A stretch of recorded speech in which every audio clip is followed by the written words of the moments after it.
எல்லா மனுஷரும், அதாவது கிறிஸ்துவின் ஆவியினால் நடத்தப்படாத மிச்ச எல்லார் மாம்சத்துலதான் இருக்கிறார், மாம்சத்தினாலதான் நடக்கிறார்கள்.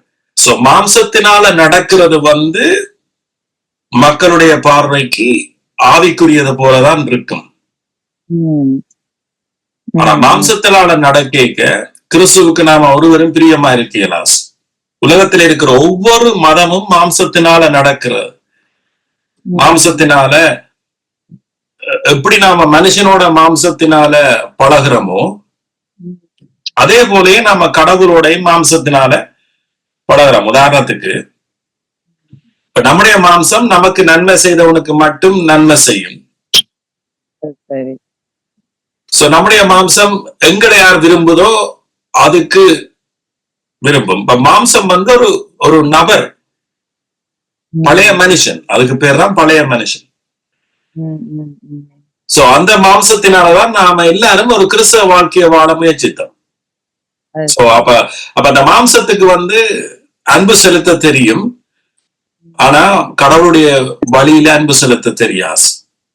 மாம்சத்துக்கு கடவுளை ஆராதிக்க தெரியும், கடவுளை துதிக்க தெரியும், கடவுளுக்கு நன்றி செலுத்த தெரியும், கடவுளுக்கு ஊழியம் செய்ய தெரியும். சோ இந்த வேயில தான் நானும் நீங்களும் முன்னே வாழ்ந்தோம் என்று சொல்லப்படுது.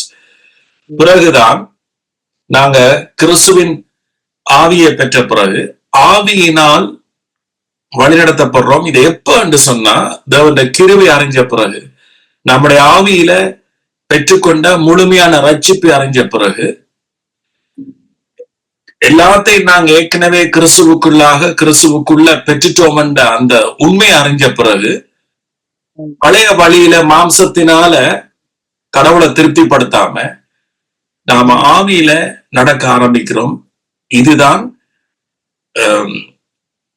ஒரு மனுஷன் உண்மையை அறிஞ்சு கொண்டா சத்தியத்தின்படி அவன் பவுல் சொல்லுறார், நீங்கள் ஆவியினால் நடத்தப்படுவீர்களானால் நீங்க நியாயப்பிரமாணத்துக்கு கீழ்பட்டவர்கள் அல்ல என்று சொல்றேன்.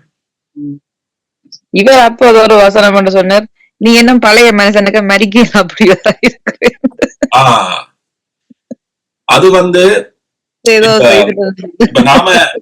நாம எல்லாரும் நினைக்கிறோம் மாம்சத்தினால நடக்கிறேன்னு சொன்னா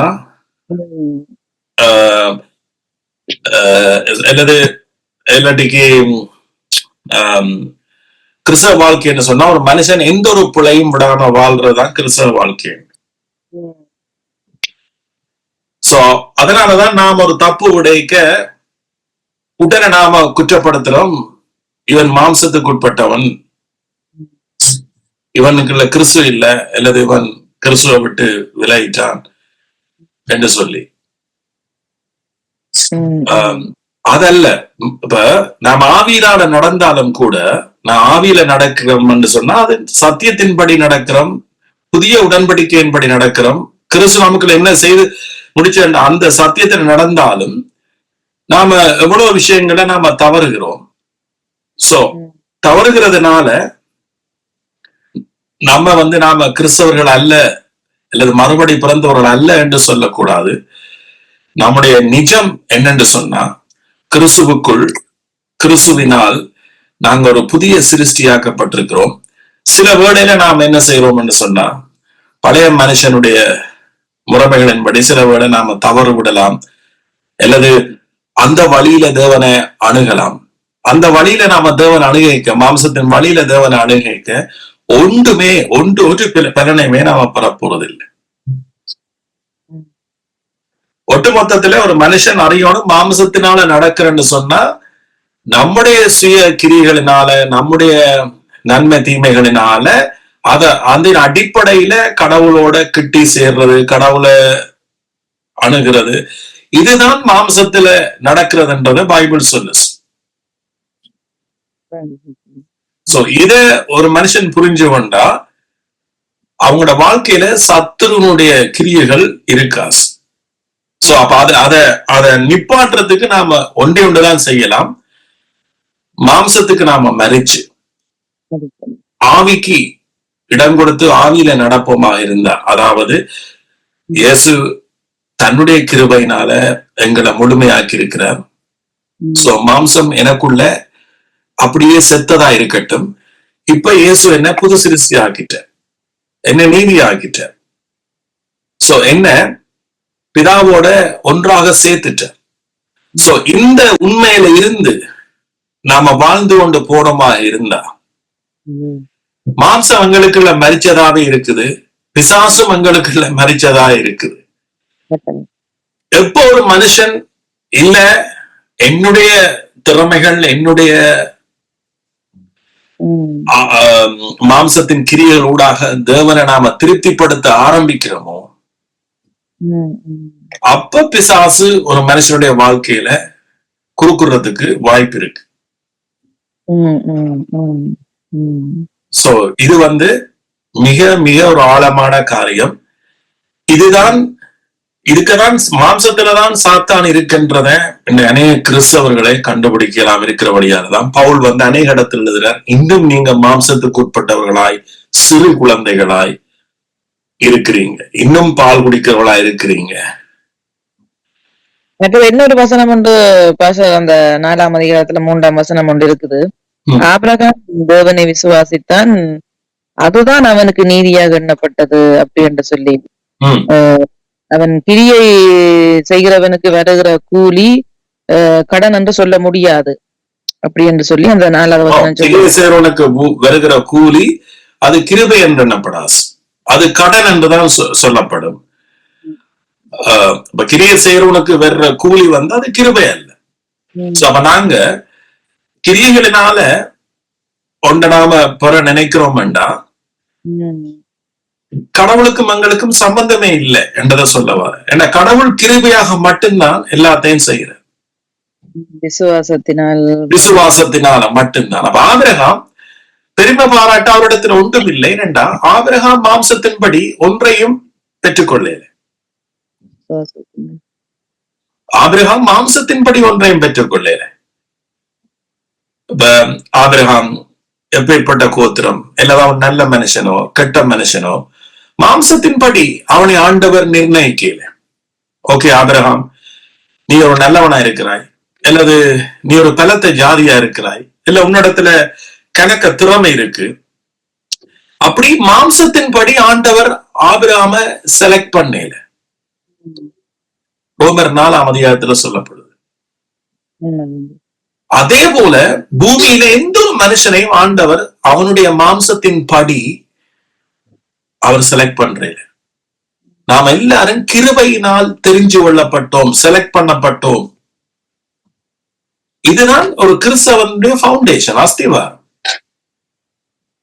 நியாயப்பிரமாணத்துல இருக்கல அப்படிப்பட்ட வாழ்க்கை என்றும், அதே வாழ்க்கை ஆப்போசிட்டா கிருபையில அவ்வளவு ஆசீர்வாதமான வாழ்க்கை இருக்குன்னு சொல்லி அந்த வாசிக்க ரெண்டும் அப்படியே பிரிச்சு காண்பிக்குது. பாலுக்க தட்டி தெரிகிற மாதிரி இது வாசிக்க அப்படியோ தெரியுது. அந்த உங்களோட பிரசங்கங்களை நாங்க கேட்ட பிறகு எங்களுக்கு அப்படி அந்த முதல் எனக்கு விளங்கினாதான், ஆனா விளங்கினதும் விளங்காத மாதிரி இப்ப எனக்கு வாசிக்க அது அப்படியோ தெளிவா தெரியுது. வாழ்க்கை எப்படி, கிருபைக்குள்ள இருக்கிற வாழ்க்கை எப்படி, இந்த காணக்கூடிய நீங்க சொல்றது எனக்கு பெரிய உதவியா இருக்கு. ஏனென்றா இன்னும் என்னட்ட சில பேர் கேக்குறது அவை புரியாம இருக்கிறது காரணம் இப்ப என்னட்ட கேட்கறதோட அவ நின்றுணும் சில பேர். ஆனா பைபிளை வாசிக்கிறது இல்லை. அப்ப நான் பேசுறத கேட்டுட்டு பைபிளையும் வாசிக்கதான் எல்லாருக்கும் இன்னும் கண்கள் திறக்கப்படும். சோ அதாலதான் நான் சொல்றது, கேட்கிறதோட நிக்காம இப்போ ஒரு அதிகாரத்துல நாம ஒரு வசனத்தை எடுத்தோம் என்று சொன்னா, அது கிருபையோட சம்பந்தப்படுத்தி பேசுறோம் என்று சொன்னா, ஒருத்தன் அந்த அதிகாரத்தை முழுவதும் வாசிச்சாலே அவருக்கு அதுக்குள்ள எவ்வளவோ வாழ்க்கைக்கு பிரயோசனமான எவ்வளவோ முத்துக்கள் இருக்கு. அப்ப நாம் என்ன செய்யறேன்னு சொன்னா, பேசுறத மட்டும் கேட்டுட்டு அப்படியே விடுறோம். அதை இன்னும் மெருகூட்டி இன்னும் நம்மோட பர்சனலா பேசுறத அவருடைய வார்த்தை. சோ அதை நீங்க செய்யறீங்க, அதே போல எல்லாரும் செய்யணும் என்று நான் வாஞ்சிக்கிறேன். பேசுறத கேட்கறத மட்டும் இல்லாம நேரத்தை ஒதுக்கி அந்த அப்படி இருக்கேதான் தேவ ஆவியானவர், உங்களுக்குள்ள இருக்கிற ஆவியானவர் சில வசனங்களை உங்களுக்கு இருதயத்துல அழுத்துவார். அந்த இருதயம் அதுல அந்த வசனத்துல நித்தமும் நினைப்பூட்டி கொண்டே இருக்கு. சோ அப்ப அது உங்களுக்கு பிரயோசனமா இருக்கு. ஆமே. சோ இன்றைக்கு நான் பேசினதுல நீங்க புரிஞ்சு கொள்ளுங்க, எங்களுக்குள்ள ரெண்டு மனுஷன் இருக்குது, அதை யாரும் ஏற்றுக்கொள்ள மாட்டார். ரைட்? நாங்க உண்மையா ஆவிக்குரியோட சொன்னா நாங்க உண்மையா மறுபடி ஜெனிப்பிக்கப்பட்டு எங்களுக்கு இப்ப ஆவி கொடுக்கப்பட்டிருக்கு. அந்த ஆவி வார்த்தை சத்தியத்தின்படி நடக்கிற பொழுது பவுல் சொன்னது போல நாம் ஆவியினால் நடக்கிறோம். அந்த ஆவி சத்தியத்தின்படி நடக்கிற பொழுது, அதே நேரத்துல ஒரு மனுஷன் விரும்பியோ விரும்பாமலோ மாம்சம் இருக்குது. இந்த மாம்சம் பெருமை கொள்ளக்கூடியது, ஆவிக்குரிய பெருமை கொள்ளக்கூடியது, அல்லது கடவுளுக்கு ஏற்றவன் போல வாழக்கூடியது. அது தெளிவா கேளுங்க, அது கடவுளுக்கு ஏற்றவன் போல வாழக்கூடியது. இதுதான் நீங்க உலகத்துல காண்கின்ற எல்லா ரிலிஜன், கடவுளுக்கு ஏற்றது போல வாழக்கூடியது. சரி, இது எங்க இருந்து வந்தேன்னு நீங்க கேட்டா, ஆதியாம் புத்தகத்துல பாத்தீங்கன்னு சொன்னா ஆண்டவர் சொன்னார், ஜீவ விருட்சத்தில் இருந்து நீ புசிக்கலாம், நீ வாழவே வாழ்வாய். அதுதான் இயேசுவுக்கு அடையாளமா இருந்தது. ஆனா இன்னொன்று சொன்னார், இத புசிக்கும் நாளில் நீ சாகவே செவ்வாய், அதுதான் நன்மை தீமை அறிகிறதினால் தேவர்களை போல் ஆகலாம் என்று சொல்லி நம்முடைய மாம்சத்தை உருவாக்கி விட்டது பிசாசுதான். சோ இந்த மாம்சம் உருவாகி இருக்காட்டிக்கு ஆதாமும் ஏவாளும் கடவுளுக்கு தங்களை நிரூபிக்க வேண்டிய அவசியமே இருந்திருக்கா? சிந்திச்சு பாருங்க, இது ஆழமா நீங்க சிந்திக்க வேண்டிய ஒரு காரியம். இப்ப நன்மை தீமை என்கின்ற விருட்சம் அதுல இருந்து ஆதாமவால் புசிச்சிருக்காட்டிக்கு இவர்களுக்கு நிர்வாணி என்றதே தெரிஞ்சிருக்காது. ஓமோ இல்லையா? அப்ப இவர்கள் நிர்வாணி என்று புரிய வச்சது எது சொன்னா இவர்களுக்குள்ள உருவாக்கி விடப்பட்ட மாம்சம். இன்றைக்கு ஏன் மனுஷன் கடவுள் தனக்குள்ள இல்ல, கடவுள் நமக்கு தூரமா இருக்கிறார், அல்லது நாம தப்பு செய்த பொழுது எங்களுக்கு குற்றம் ஓடுது, பாவ உணர்ச்சி ஓடுது, எங்களை அது கொல்லுது, இது எல்லாத்துக்கும் காரணம் நம்முடைய மாம்சம்தான். மாம்சமும் நம்மோட ஒட்டி இருக்கிற, மாம்சத்தோட ஒட்டி இருக்கிற பிசாசு. பிசாசு ஒளிச்சிருக்கிறான் நமக்குள்ள. அந்த பிசாசு என்ன செய்யறான்னு சொன்னா, ஓகே இன்ன விதமாக நீ நடந்தி என்று சொன்னா, இன்ன காரியங்களை விலக்கி இன்ன காரியங்களை செய்தி என்று சொன்னா கடவுள் உன்னோட பிரியமா இருப்பார், கடவுள் உனக்கு தேவையானவைகளை செய்வார். இப்படி ஒரு குணம் உங்கள்ட்ட இருந்துச்சுன்னா நீங்க உண்மையா மாம்சத்துல நடக்கிறீங்க. சோ ஒரு மனுஷனோட இந்த மாம்சத்துலதான் நாம தொடர்பு வைக்கிறோம். சோ ஒரு மனுஷன் இடத்துல இப்ப சில வேளை நாங்கள் ஒரு ஆளை அடையணும்டா அவருக்கு ஏற்ற மாதிரி எங்களோட வாழ்க்கையை மாத்துறோமா இல்லையா? சோ இந்த மாம்சத்துலதான் மனுஷனுடைய காதலே இருக்கு, தெரியுமா? இப்ப ஒரு காதலன் ஒரு காதலியை விரும்பினா அந்த காதலிய அவன் கவர்ந்து கொள்றதுக்கு அந்த காதலிக்கு ஏற்ற மாதிரி தன் வாழ்க்கையை மாற்றுகிறான். ரைட்? ஏன்? அந்த அன்பை அவன் பெறதுக்காக. இதுதான் மாம்சத்துல இருக்கிற அன்பு, மாம்சத்துல இருக்கிற குணாதிசயம். ரைட்? இந்த குணாதிசயத்தை வச்சு தன்னை அநேகர் கடவுளை அடைய முயற்சிக்கிறார். இது பிசாசு நமக்குள்ள போட்ட இச்சை என்பதை பவுல் சொல்லுகிறார். மாம்சத்தின் இச்சை ஜீவனத்தின் பெருமை. சோ மனுஷனோட நாங்க யாரா இருந்தாலும், பிள்ளைகள் சரி, அம்மா அப்பாவை என்ன செய்யறார்கள்? தங்களை திருப்திப்படுத்த அல்லது தங்களை நல்லவர்கள் என்று ப்ரூவ் பண்றதுக்கு முயற்சிக்கிறார். இவன் பெற்றோர்களும் பிள்ளைகளுக்காக. சோ இதெல்லாம் நம்முடைய மாம்சத்துல இருக்கிறது. ஒருவன் ரட்சிக்கப்பட்டானோ ரட்சிக்கப்படையிலையோ எல்லாருக்குள்ளேயும் இருக்கிற குணம். சோ மாம்சத்துல நல்ல குணம் என்று சொல்லி பார்க்கிற பொழுது நாம் ஒவ்வொருவரையும் பிரிச்சு பார்க்கலாம். இன்னாரை விட இன்னார் கொஞ்சம் நல்லா இருக்கு, இன்னாரை விட இன்னார், அல்லது இப்ப இருக்கிற கணவன் மனைவியோட அந்த காலத்துல இருந்த கணவன் மனைவி நல்ல ஒற்றுமையா இருந்தார்கள். ஏனென்றா அந்த காலத்துல இருந்த பிசாசு இதை விட பெட்டர். அவ்வளவுதான். அந்த மாம்சம், ஏன்னா மாம்சத்தை நான் இப்படி சொல்லிக்க உங்களுக்கு கோபமா இருக்கும். ஆனா அப்படி கோவப்பட வேண்டிய அவசியம் இல்லை. அப்படி ஒரு நிலைமைக்கு இல்ல. பிசாசினால நானும் நீங்களும் தள்ளப்பட்டோம்.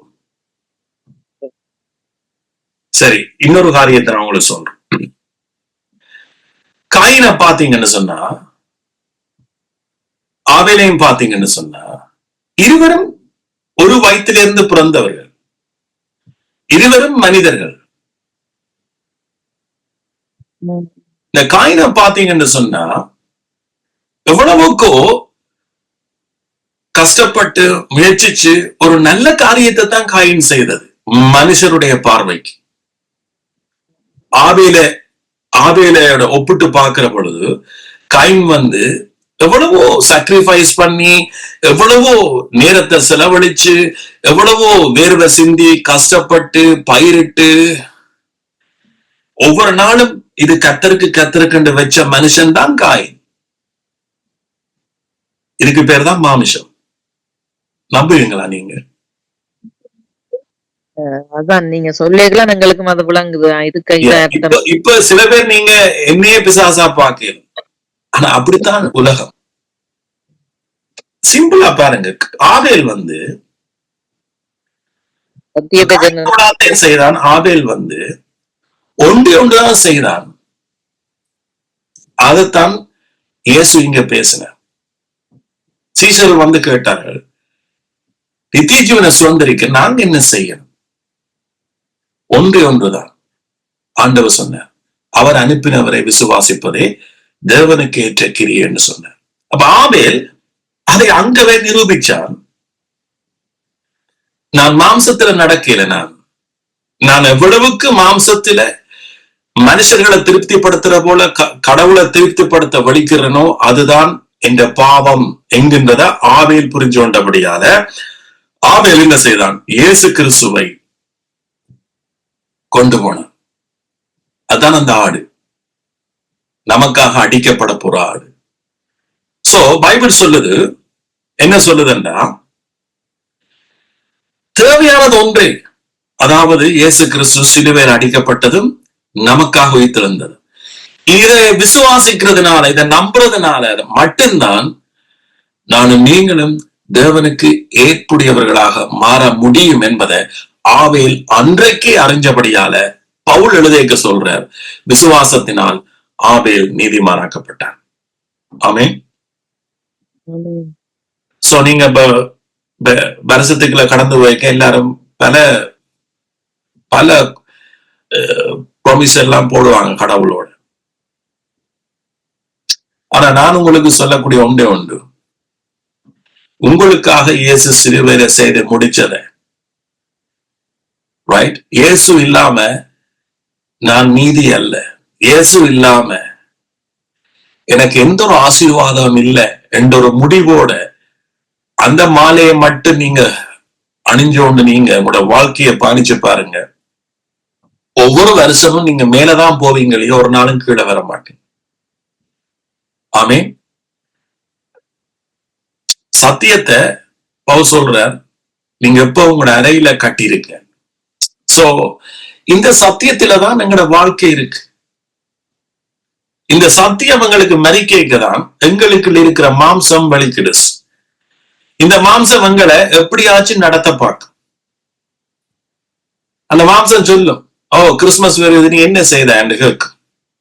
இந்த அவங்க எல்லாம் கிறிஸ்துமஸ் குவார் போறாங்க, நத்தர பாப்பா ஆடுறாங்க, சர்ச்சில கூட கொண்டாட்டம் நடக்குது, நீ ஏதாவது செய்தியாண்டு மாம்சம் சொல்லும். அப்ப நாம் அதுக்கு செவி கொடுப்போம். ஓகே,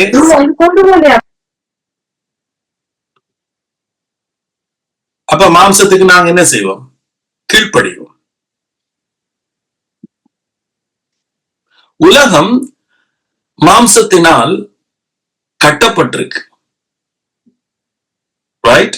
உலக ஆவியினால், பிசாசின் ஆவியினால் நம்முடைய மாம்சம் பிடிக்கப்பட்டிருக்கு.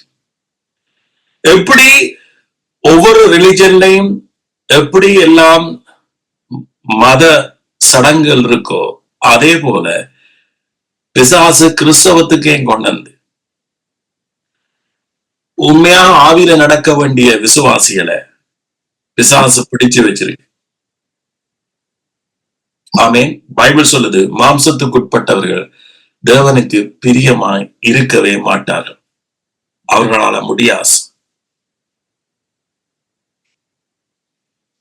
ஆமேன்.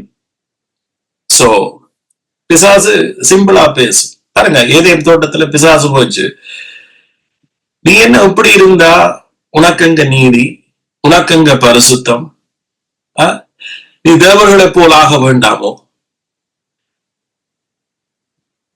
நீ தேவர்களை போல் ஆக வேண்டாமோ.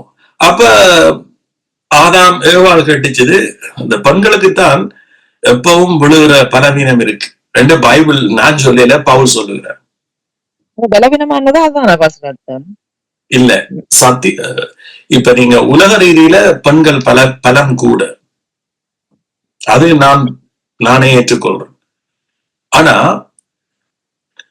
ஆண்டவற்ற காரியத்துல பைபிள் சொல்லுது, பவுல் சொல்லுறார், ஆதாம் அல்ல வஞ்சிக்கப்பட்டது ஏவாள் என்று சொல்ற.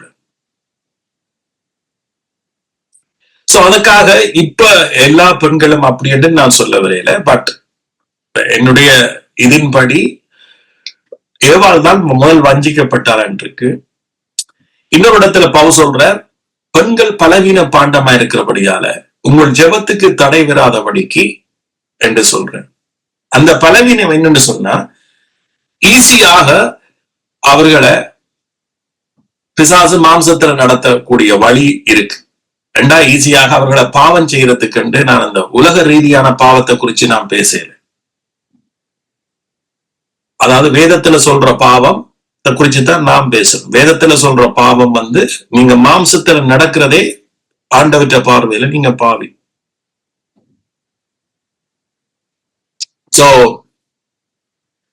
அப்ப பிசாசு கேட்டுச்சுது, நீங்க இப்படியே இருந்தா என்ன பிளான்? சோ நீங்க தேவர்களை போல் ஆக வேண்டாமா?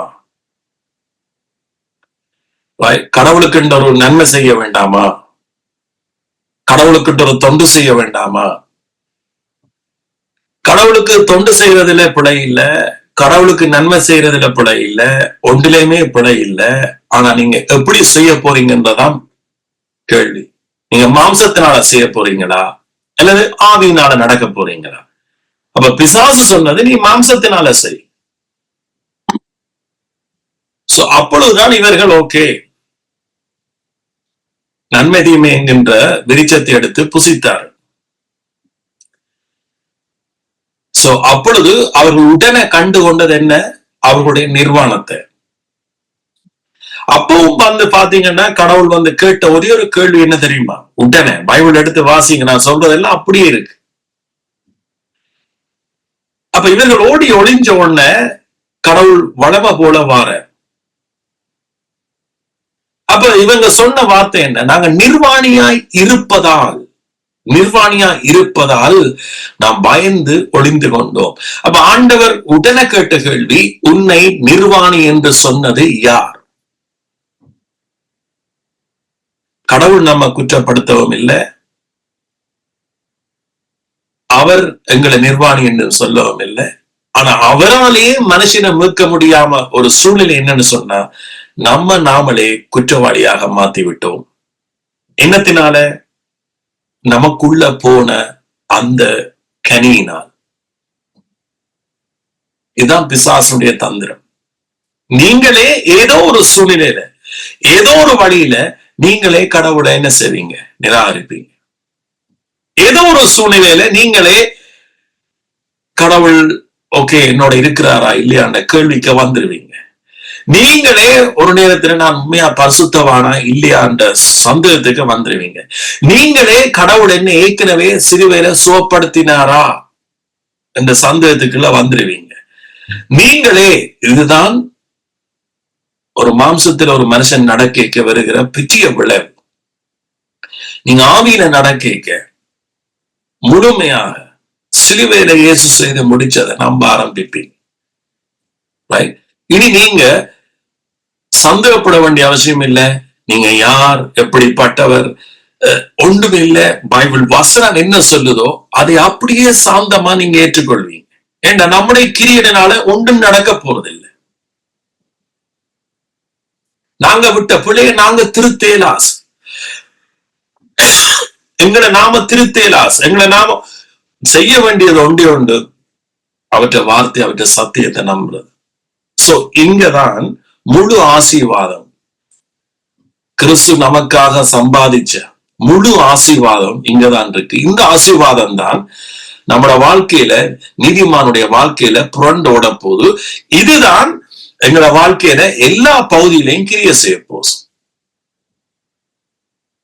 இதுக்கு ஒப்போசிட்டா, இதுக்கு எதிர்மாறா நடக்கிறது தான் ஒருவன் மாம்சத்தில் நடக்க எப்படி இந்தியாவில ஆசீர்வாதம், நீதிமானுடைய ஆசீர்வாதம் புரண்டோடுதோ அதே போல நம்ம மாம்சத்துல நடக்க எங்களோட வாழ்க்கையில இருளுகள், விளைவுகள், பல பல பிரச்சனைகள் வர்றதுக்கு ஒரு வழியாக இருக்கிறது. சோ அதனாலதான் பவுல் எச்சரிக்கிறார், நீங்க மாம்சத்தில் நடவாமல் ஆவியில நடவுங்க. ஆமென். சோ நன்றி. நீங்க ஒரு கேள்வி கேட்டது பாருங்க, எங்க போய் எங்க பேசியிருக்கிறோம். ஒரு காரியத்தை வாசிச்சீங்க, எங்க போய் எங்க கேள்வி பதில் வருது. எவ்வளவு காரியத்தை கடவுள் நம்மோட பேசுற. ஆமென். எனக்கு இதுல தெளிவானது அந்த பாண்ட மண்டதும் மற்ற நிர்வாணம் மண்டதும் தெளிவானது. அதுக்காகத்தான் ஆண்ட கொண்டு வந்துட்டு தெரியல இவ்வளவு நேரத்துக்கு. எஸ், இந்த நிர்வாணம் நீங்க பழைய மெசேஜ போய் கேட்டீங்கன்னா ஒரு தலையங்கமே இருக்குது. உன்னை நிர்வாணி என்று சொன்னவன் யார் பாருங்க. இதெல்லாம் சத்தியம் ஆதியாமத்துக்கே மறைஞ்சிருக்கு. வேற எங்கேயும் போகாம ஆதியாமத்துக்குள்ள மட்டுமே நாங்க முழு வெளிப்பாட்டையும் எடுக்கலாம். ஆமென். சோ அதனால சத்தியத்தை நீங்க நல்லா வாஞ்சிங்க. இங்க பாருங்க, எங்களை அறியாமலே சில வேளையில சாத்தானங்களை வாஞ்சிக்கிறோம். எங்களை அறியாமலே சில வேளை நாம மாம்சத்துல நடக்கலாம். சோ இத இப்படி நிப்பாட்டி நாம 2 நிமிஷம் கிறிஸ்துவுக்கு நன்றி செலுத்தி நாம மிச்ச காரியத்தை பார்ப்போமாமே. எத்தனை பேர் இந்த வேளையில நீங்க இயேசு பாருங்க, ஆபேல் இயேசுவை முன்னிட்டான். ஆபேலுக்கு தெரிஞ்சது இயேசு இல்லாம நாம நீதிமான் ஆக முடியாது, இயேசு இல்லாம எங்கட வாழ்க்கையில ஆசீர்வாதம் புரண்டோடாஸ். இது எல்லாத்துக்கும் காரணம் ஆபேல் அன்றைக்கே மாம்சத்துக்கு மரிச்சு ஆவியில அன்றைக்கே உயிர் தெழுந்தவன். அதே போல இன்னைக்கு நாங்களும் இயேசு கிறிஸ்து எங்களுக்காக மரிச்சு உயிர் தெழுந்ததினால் விசுவாசிக்கிற நாம எல்லாரும் அவருக்குள்ள நீதிமான் ஆக்கப்படுறோம். ஆமென். பெருமை பாராட்ட நம்மிடத்துல ஒன்றுமே இல்லை, ஒன்றுமே இல்லை. அது மாம்சத்தின் படி எந்த ஒரு மனுஷன், நாங்க ஒருவரும் இதுல நீதிமானாக்கப்படல. இனிமேலும் என்ற வாழ்க்கையில எந்த பகுதியா இருந்தாலும் அந்த பகுதியில இருந்து எனக்கு ஒரு ரட்சிப்பு வேணும், விடுதலை வேணும். இதற்கு நான் அல்ல காரணம், என்னால முடியாது. ஆனா இயேசு ஏற்கனவே அத திருவேல நிறைவேற்றிட்டார். நம்புற ஒவ்வொருவருக்கும் வரப்போற வருஷம் அது ஒரு விசேஷித்த வருஷமா இருக்கு. ஏன் நான் அப்படி சொல்றேன்னு சொன்னா, எனக்கு வடிவா தெரியும், ஆவிக்குரிய கண்ணில நான் பாக்குறேன். வருகிற வருஷம் இருள் வருஷமா இருக்க வாய்ப்பு இருக்கு போக போக. ஏனண்டா நான் தீர்க்கதரிசனமா சொல்லல, ஏன்னா போக போக உலகம் அப்படித்தான் போகுது. ஆனா எனக்கு உங்களுக்கு தான் தெரியும், சத்தியத்தை நேசிக்கிறவர்களுக்கும் சத்தியத்தை நம்புற எங்களுக்கு தான் தெரியும், எவ்வளவுக்கு இருள் இருக்கோ அங்கதான் வெளிச்சம் அதிகமா இருக்கு. இருளில் இருந்துதான் நம்முடைய தேவன் வெளிச்சத்தை பெற ஆசிக்கிறோம். சோ ஆகவே நீங்க இந்த காலங்கள்ல நீங்க நம்ப வேண்டிய ஒன்று, உங்களுக்கு முன்னால நிக்க வேண்டியது சிலுவையில இயேசு கிறிஸ்து செய்து முடிச்சஸ். ஆமென். நன்றி இயேசுவே. சோ அதை நம்புற பொழுது பைபிள் சொல்லுது, நீங்கள் அவரோட மரிச்சிட்டீங்களா, அவரோட நீங்க உயிர்த்தெழுந்துட்டீங்களா. நாம் நீதிமான் ஆக்கப்படுவதற்காக இயேசு உயிர்த்தெழுந்தார் என்று ரோமர் 4 கடைசி வசனம் சொல்லு. ஆமென். சோ சின்ன பிள்ளைகள்ல இருந்து பெரிய பிள்ளைகள் வரைக்கும் நீங்க விசுவாசிக்க வேண்டியது இயேசு கிறிஸ்து அவர் செய்து முடிச்சது. ஆமென். அவருடைய கிருபை. இவன் படிப்பு விஷயத்திலே உடுத்தி நாம் என்ன செய்யணும்? இயேசுவை நம்பணும். ஆமென். அவரை நம்பணும். உங்களோட வாழ்க்கை, சோ உங்களோட எதிர்காலம் அவருக்குள்ள இருக்கிறது. ஆமென். உங்களோட எதிர்காலம் அவருக்குள்ள இருக்கு. ஏன்னா இயேசு நம்ம அனாதையாய் விட்டதல்ல என்று பைபிள் சொல்லு. ஏன்னா இன்னொரு இடத்துல சொல்ற, நீங்க அஞ்ஞானிகளை போல் நீங்க என்ன செய்யாதீங்க, இன்றைக்கு என்ன நாளைக்கு என்னன்னு கவலைப்படாதீங்க. அது அஞ்ஞானிகளுடைய. ஆனா முதலாவது என்னுடைய நீதியையும் என்னுடைய ராஜ்யத்தையும் தேடுங்கன்னு சொன்னார். சோ சிறு பிள்ளைகள் தேவனுடைய நீதியை தேட வேண்டிய காலம் வந்துச்சு. ஆமென். சிறு பிள்ளைகளே, நீங்க நினைக்காங்க இது பலவீனம் என்று சொல்லி. சில பேர் நினைப்பீங்க, நாங்க எங்கிட்ட திறமை இருக்கு, எங்கிட்ட பலம் இருக்கு. ஆனா பைபிள் சொல்லுது, ஆண்டவர் நிமித்தம், அவருடைய சத்தியத்தின் நிமித்தம் நாம பலவீனமானவர்கள். அவருடைய சத்தியத்தை நம்பிக்க அதுதான் எங்களுக்கு பலம் என்று சொல்லப்படுது. சோ ஆகவே யாரா இருந்தால் நாம கிறிஸ்துவின் நிமித்தம் அவருக்குள்ள அவருடைய நீதியை நாம தேடுகிற பொழுது, தகப்பனே அது எப்படி நீங்க அவருடைய நீதியை தேடலாம் என்று சொன்னா, நாம எங்களை அவருக்கு முன்னால தாழ்த்துகிறோம். தகப்பனே, எங்களுடைய மாம்சத்தின் ஊடாக உங்களை திருப்திப்படுத்த முடியாது. ஆனா நீங்க எங்களுக்காக செய்ததை நாங்க நம்புறோம்.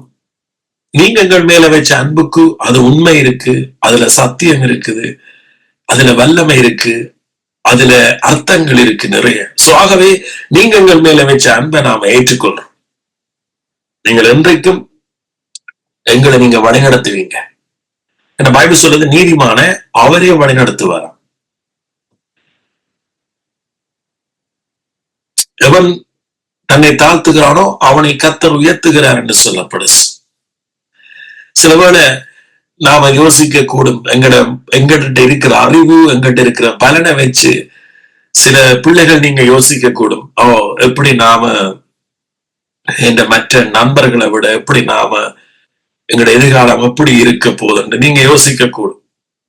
ஆனா நீங்க சரியான முறையில கிறிஸ்துவ நம்பினா உங்களோட எதிர்காலம் அவருடைய கையில. அது ஷைன் பண்ணும், அது ஒளிக்கும், பிரகாசிக்கும். ஆமென். அது நிச்சயமாய் பிரகாசிக்கும். ஏன்னா நீதிமானுடைய பிள்ளைகளை வேதத்துல தேவன் கைவிட்டதா இல்லை. ஆபிரகாம் நீதிமானா இருந்தான். ஆபிரகாமுடைய பிள்ளையாகிய ஈசாக்கு தேவன் கைவிட்டதில்லை. ஈசாக்கினுடைய பிள்ளைய யாக்கோபை அவர் கைவிட்டதில்லை. அப்படியாக இயேசு கிறிஸ்து வரைக்கும் அவர் கைவிட்டதில்லை. இயேசு கிறிஸ்துவ பிள்ளையாகிய எங்களையும் அவர் கைவிட போறதில்லை. ஆமென். சோ ஆகவே நீங்க அந்த ஆண்டவருடைய வழியை புரிஞ்சு கொண்டீங்கன்னா, அந்த வழியூடாக வந்தவர்கள்லாம் நாங்க எங்க பிள்ளைகள் என்பதை நீங்க முற்றுமுழுதாக உங்களுடைய இருதயத்தில் ஏற்றுக்கொண்டீங்கன்னு சொன்ன, அதுதான் உங்களோட வாழ்க்கையில என்றைக்கும் இருக்கும். அதை நான் நம்புறேன். அதே போல நீங்க நம்புங்க. சோதரிங்க. நன்றி இயேசுவே. தகப்பனே, உங்களுக்கு நன்றி செலுத்துகிறோம். நன்றி இயேசுவே. தகப்பனே, உங்களுக்கு நன்றி. இந்த இடத்துல இருக்கிற ஒவ்வொருவருக்காய் நன்றி. வழி நடத்துங்க, வழி நடத்துங்க. தகப்பன் எல்லாரும் உங்களுடைய ஆவிக்குரிய சத்தத்துக்கு செவி கொடுக்க வழி நடத்துங்க. இயேசுவின் மூலமாய் ஜெபிக்கிறேன் ஜீவனுள்ள நல்ல பிதாவே, ஆமென். சோ சத்தியத்துக்குள்ள போறதுக்கு முதல் இந்த ஒரு அதிகாரத்தை நாம் எடுப்போம். அதாவது புத்தகத்தை சங்கீதம் 119 சங்கீதம் 119 கர்த்தருடைய வேதத்தின்படி நடக்கிற உத்தம மார்க்கத்தார் பாக்கியவாங்க. ஆமென். கர்த்தருடைய வேதத்தின்படி நடக்கிற உத்தம மார்க்கத்தார் பாக்கியவாங்க. வேதத்தின்படி என்னது சொன்னா ஆங்கிலத்துல ஸ்கிரிப்சர் இருக்கிறது, அல்லது இன்னும் நான் வேற வேற அர்த்தங்களை சொல்லுவனா இருந்தா அவருடைய வழி. சோ அவருடைய வழி என்ன உங்களுக்கு தெரியும். நியாயப்பிரமாணத்தின் ஊடாக, அல்லது மனுஷன் தன்னுடைய மாம்சத்தின் கிரியலின் ஊடாக தேவனை அடைய முடியாது என்பது அவருடைய வழி. அவருடைய வழியில்தான் இங்க எங்களுக்கு நிறுவங்கள்ல காண்பிச்சிருக்கிறார். அது பழைய ஆதியாகமத்தில் இருந்தே இருக்கு.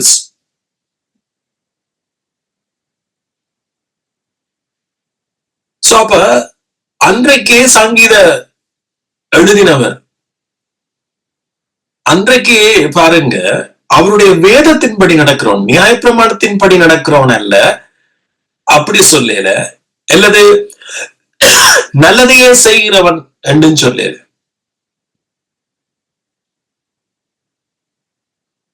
நல்லதையே செய்கிறவன் என்று சொல்லல, அல்லது நியாயப்பிரமாணத்தின்படி 10 கட்டளைகளை நிறைவேற்றுகிறவன் என்று சொல்லல. கர்த்தருடைய வசனத்தின்படி நடக்கிற, அல்லது வேதத்தின்படி நடக்கிற உத்தம மார்க்கத்தார் அவர்கள் பாக்கியவாங்க. பாக்கியவான்கள் என்று சொன்னா இன்னொரு மொழி இருக்கு தெரியுமா, அவர்கள் ஆசீர்வதிக்கப்பட்டவர். அவர்கள் எங்க போனாலும் அவர் ஒரு பாக்கியமாத்தான் இருப்பார். ஏன்? அவருடைய கிருபை என்றைக்கும் அவர்கள் மேலே இருக்கு.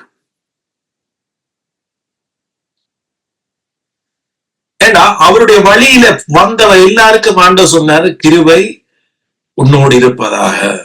அந்த கிருபை தான் சகலத்தையும் செய்ய ஒரு மனுஷனுக்கு திராணியை கொடுக்கிறது. ஆமே. இப்ப இது யாருக்கு? கர்த்தருடைய வேதத்தின்படி நடக்கிறவர். ஆமே. அவருடைய சாட்சிகளை கை கொண்டு, அவருடைய சாட்சிகளை கை கொண்டு அவரை முழு இருதயத்தோடும் தேடுகிறவர்கள் பாக்கியவான்கள். அவருடைய சாட்சிகள் என்ன உங்களுக்கு தெரியும். அவர் இஸ்ரவேல் மக்களை ஆபிராமுக்கு கொடுத்த உடன்படிக்கை மூலம் மீட்டு கொண்டு வந்து அவர் சொன்னார், நீங்க இந்த சாட்சிகளை எல்லாம் பார்த்துட்டீங்க, உங்கள் முன் செய்த அற்புதங்களை எல்லாம் கண்டுட்டீங்க. உங்களை கூட்டிட்டு வந்தது நீங்க நல்லவன்றதுக்காக அல்ல, அல்லது நீங்க கஷ்டப்படுறீங்கன்றதுக்காக அல்ல, அல்லது நீங்க ஆசீர்வாதமா இருக்கிறதுக்காக. எந்த ஒரு உங்களை நான் உங்களை கூட்டி இருந்தது, நான் ஆபிரகாமோட உடன்படிக்கை செய்தேன், உன்னை ஆசீர்வதிக்கவே ஆசீர்வதிப்பேன், உன் சந்ததியை நான் ஆசீர்வதிப்பேன், உன்னூடாக கிறிஸ்து என்ற ஒரு சந்ததி எழுப்புவன், அந்த சந்ததிக்குள்ள வருகிற பிள்ளைகளை நான் ஆசீர்வதிக்கவே ஆசீர்வதிப்பேன். இதுதான் அவருடைய சாட்சி. இந்த சாட்சிக்கு அடையாளமாத்தான் சகல அற்புதங்களும் அடையாளங்களும் இஸ்ரவேல் மக்கள் மத்தியில அது புகைக்காடாக ஆண்டவர் செய்தார். ஆமென். இந்த சாட்சியை நம்பி உங்களுடைய இருதயத்துக்குள்ள நீங்க ஏற்றுக்கொள்ற வேளையில நீங்க தான் அந்த சனம், நீங்க தான் அந்த ஜனம். உங்களுக்காகத்தான் என்கின்றதை நீங்க ஏற்றுக்கொள்ற பொழுது இதுதான் நீங்க அவரை முழு இருதயத்தோடும் தேடுகிற ஜனம். முன்னொரு காலம் முழு இருதயத்தோட கர்த்தரை தேடுன்னு சொன்னா எங்களுக்கு ஒன்றுமே தெரியாது, எப்படி தேடுறேன். நாங்க எங்களுடைய மாம்சத்தினாலதான் நடந்தோம். எவ்வளவுக்கு மாம்சத்தினால கூட ஆராதனை செய்யலாமோ அவரை, எவ்வளவுக்கு நாம அடிக்கடி ஆலயத்துக்கு போறோமோ, அல்லது எவ்வளவுக்கு நாம மற்றவர்களுக்கு இயேசுவை பற்றி சொல்றோமோ, அல்லது எவ்வளவுக்கு நாம மற்றவர்களுக்கு கொடுக்கிறோமோ. சோ இதனாலதான் முழு இதயத்தோட தேடுகிறதாக நாம நினைச்சோம். அது மாம்சத்துக்கு உட்பட்ட கிறிஸ்தவர்கள் செய்கிற அளவு. இங்க அந்த சிஸ்டமே வேற இல்லை. அப்படிப்பட்ட ஒரு சிஸ்டம் அன்றைக்கு இருந்ததே இல்லை. இன்றைக்கு இருந்த சிஸ்டம் அன்றைக்கு இருந்ததே இல்லை. கிருபையை கூட வெளிப்பாடு உபதேசம் கூடின காலமும் இதுதான். மாம்சத்துல அதிகமாய் நடக்கிற காலமும் இதுதான். சோ அந்த காலத்துலதான் நானும் நீங்களும் இருக்கு. ஆனா அந்த காலத்திலேயே இங்க பவுல் சொல்லுகிறார், தாவீது சொல்லுகிறார், அவருடைய சாட்சிகளை கை கொண்டு, ஆமென், அவரை முழு இருதயத்தோடும் தேடுகிறவர்கள் பாக்கியவான்கள். செய்கிறவர்கள் அல்ல, தேடுகிறவர்கள். முழு இருதயத்தோடும் தேடுகிறவர்கள். முதலாவது, என் ராஜ்யத்தை நீதியை தேடுங்கள். தேடுகிறது வேற, செய்கிறது வேற. ஆமென்.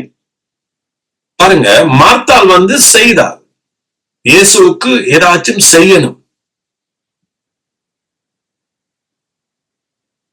இன்னைக்கு நாங்க ஒரு மனுஷனுக்கு சொல்லுவோமே, இந்த ஆளுக்கு ஏதாவது செய்யணும், இந்த ஆள் செய்த உதவிக்கு நான் செய்யணும், நான் மரிக்க முதலே இந்த ஆளுக்கு செய்யணும். இது நம்முடைய மாம்சத்தில் இருக்கிற ஒரு நல்ல குணம். சோ இந்த நல்ல குணம் தேவன் முன்னால சரி வராது, வாய்க்காது. ஆமென்.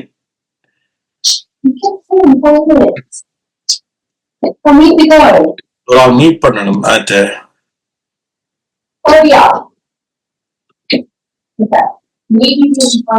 சாரி, இங்க கதைக்கிறீங்க, உங்களோட சைட்ல மீட் பண்ணணும்.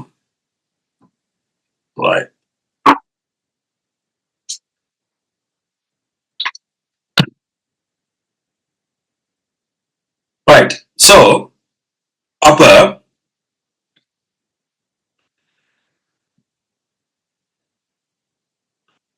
பைபிள் சொல்லுது, நாம் அவரை தேடணும். என்னத்தோட? முழு இருதயத்தோட. ஆபிரகாம் தேவனை தேடின மனுஷன்.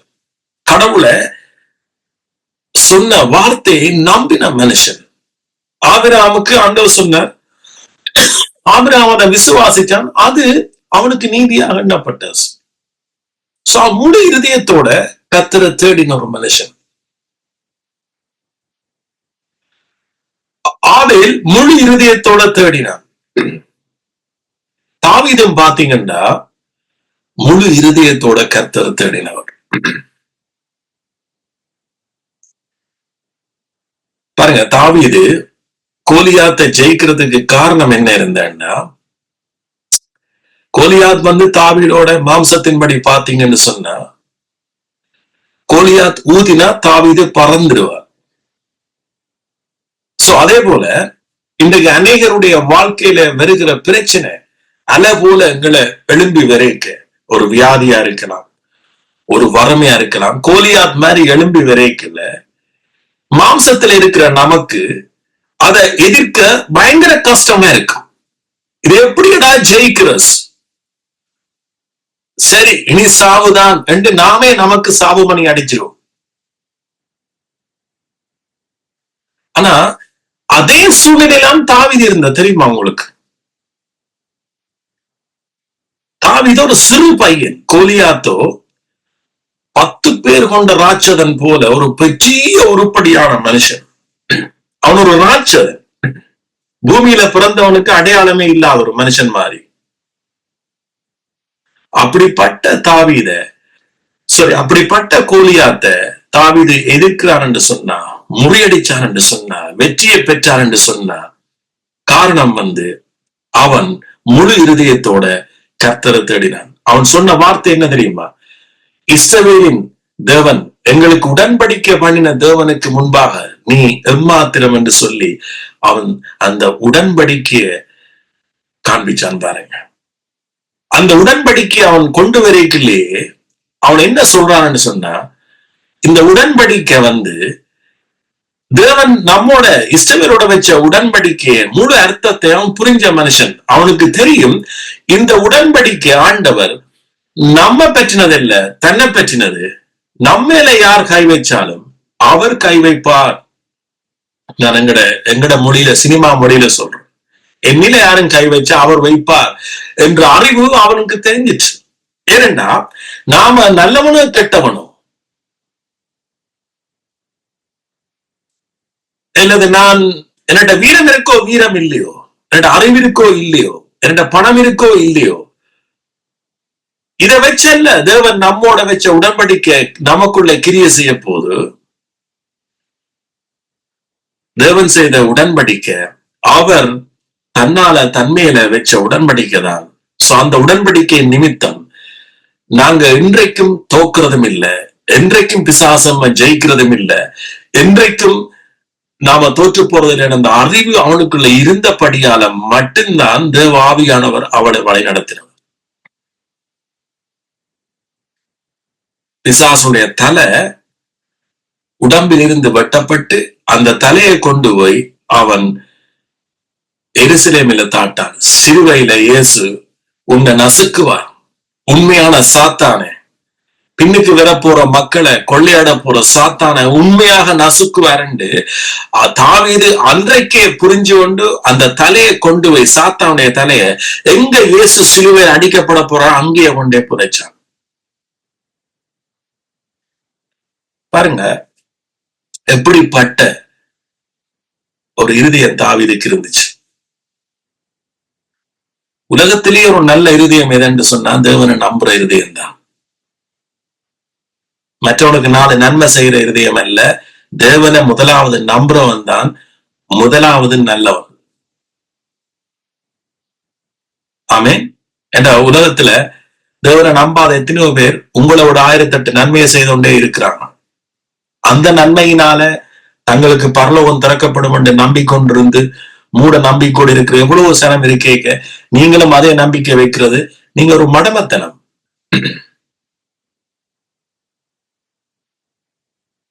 நானும் நீங்களும் முதலாவது தேவனை நம்புறோம். ஏன் நம்புறோம்? நான் 1008 நன்மை செய்தாலும் அந்த நன்மையினால் எனக்கு பிழைப்பில்லை என்று நம்புறவன் மட்டும்தான் தேவனை சரியான முறையில முழு இருதயத்தோட நம்புவான். ஆமேன். அதன் பிறகு கர்த்தர் உங்களை வழி நடத்துவார். ஆமேன். அதன் பிறகு இந்த இந்த இந்த இருதயம் நமக்குள்ள இருந்துச்சு என்று சொன்னா நம்மட வாழ்க்கையை நாம செக்யூர் பண்ணிட்டோம், பாதுகாத்துட்டோம்.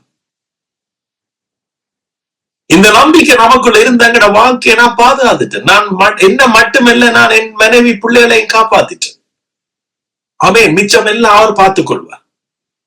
இந்த பார்த்துக்கொள்வார் எனக்கு ஒரு கதை வருது. ஆபிரகாம் பாருங்க, ஆபிரகாம் ஏற்கனவே தேவனை விசுவாசிச்சுட்டான், நீதிமானாக்கப்பட்டுட்டான். சோ அதன் பிறகு ஆண்டவர் வந்து சொல்றார், பிள்ளையும் கொடுத்துட்டு ஈசாக்கு கொடுத்துட்டு, வாக்குத்தத்தத்தின் பிள்ளை ஈசாக்கு பிறந்துட்டு. சோ அதுக்கு முதல் பிறந்தது மாம்சத்தினால பிறந்தஸ், ரைட்? இஸ்மவேல் வந்து மாம்சத்தினால பிறந்தஸ். எப்படி இன்றைக்கு மாம்சத்தினால அநேக கிறிஸ்தவர்கள் பிறக்கிறார்களோ அப்படி பிறந்த ஒன்றுதான் இஸ்மவேல். இன்றைக்கு அநேக கிறிஸ்தவர்கள் மாம்சத்தினால பிறந்துதான் சேர்ச்சில இருக்கிறார். சோ அதனால வாழ்க்கை கஷ்டமா இருக்கு, பிசாசை எதிர்க்க முடியதில்லை. திரும்பவும் பிசாசை எதிர்க்கிறதுக்கு அவருடைய மாம்சத்தினாலதான் போராட வேண்டியிருக்கு. ஆனா வாக்குத்தத்தத்தால பிறந்தவர்களை தேவன் வழி நடத்துவார். ஆமேன். சோ அப்ப ஆபிரகாமுக்கு ஈசாக்கு பிறந்துட்டு, ஈசாக்கு பிறந்த உடனே ஆண்டவர் சொல்றார், ஆபிரகாமை கொண்டே பலியிடு. அவன் பலியிடத்துக்கு சேனம் கட்டி கொண்டு போறான், ரைட்? ஈசாக்கும் சேர்ந்து போஸ். அப்ப பிள்ளைக்கு தெரியாது ஆபிரகாம் தன்னைத்தான் பலியிட போறாரு. இது இயேசுவுக்கு ஒப்பனையான கதை தான். ஆனாலும் இதுக்குள்ள எவ்வளவோ காரியங்கள் மறைஞ்சிருக்கு. ஆமே, எவ்வளவோ காரியங்கள் மறைஞ்சிருக்கு. சோ அப்ப இங்க ஆபிரகாம் வந்து எல்லாத்தையும் அடுக்கிறான், பலி இறத்துக்குரிய காரியங்கள் எல்லாம் செய்து அப்ப ஈசாக்கு மகன் கேட்கிறார், அடியேனே அப்பாவே எல்லாத்தையும் கொண்டு வந்து அடுக்கிட்டீங்க, ஆனா பலிக்கு ஆடுங்க, ஆட காணையில என்று கேட்கிறார். அப்பதான் ஆபிரகாம் சொல்றார், அவர் எல்லாம் பார்த்து கொள்வார். யாரு? தேவன் எல்லாம் பார்த்து கொள்வார்.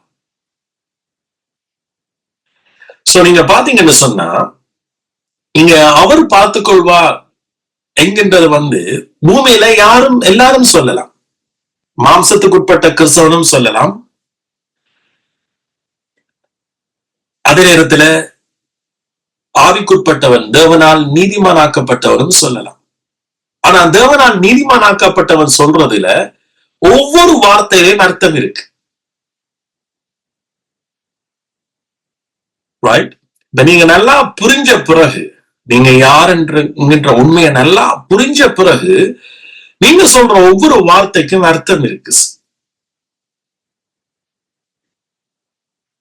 ஆனா ஒன்றுமே புரியாம மாம்சத்துக்கு உட்பட்ட கிறிஸ்தவர்கள் ஆண்டவர் எல்லாம் பார்த்துக் கொள்வார் என்று சொல்ற எத்தனையோ பேரை நான் பார்த்திருக்கிறேன். ஆனா அவங்களுடைய வாழ்க்கையில ஆண்டவர் கிரியை செய்யறதை என்னால பார்க்க முடியதில்லை.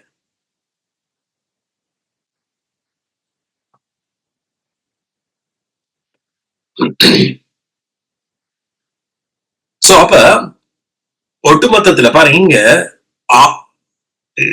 இவனுக்கு யாரு? ஆபிரகாமுக்கு அவனுக்கு தெரியும் கடவுள் மேல அவனுக்கு முழு இருதயம் பூரண நம்பிக்கை இருக்கு. அவர் தன்னை ஏன் அழைச்சார், எப்படி அழைச்சார், என்னத்துக்காக அழைச்சார், எல்லாமே அவனுக்கு தெரியும். சோ அதே நேரத்தில் அவனுக்கு தெரியும் இது ஆண்டவர் சொன்ன வார்த்தை, இது இந்த மகனை பலியிட சொன்னது அவர். சோ ஆகவே அவர் சொன்ன அவர் பார்த்துக் கொள்வார். ஆமென். சோ இதுதான், இந்த மகன் தான் அவருக்கு வேணும் என்றாலும் அது அவர் சொன்னது சரியா இருக்கும். இன்னொரு மகனை எழுப்ப முடியும், எல்லாட்டிக்கு அவர் வேறு ஒன்று ஆயத்தப்படுத்தி இருப்பார் என்ற மகனுக்காக. சோ 2 காரியத்துல நீங்க எடுக்கலாம். அவர் வேறு ஒன்றை ஆயத்தப்படுத்தி இருப்பார். சோ அதனால் அவர் சொன்னான், அவர் எல்லாம் பார்த்துக் கொள்வார். சோ அவன் கொண்டு போய் அவனை கிடத்தும் மட்டும், ஈசாக்கு கிடத்தும் மட்டும் அவர் சொன்னபடியே அவன் செய்கிறான். அவன் சொன்னபடியே செய்து கத்தியை ஓங்குற நேரத்துலதான் அவருடைய குரல், கடவுளுடைய குரல் வருது, ஆபிரகாமே உன் பிள்ளையாண்டான் மேல் என்ன செய்யாத, கைய போடாத.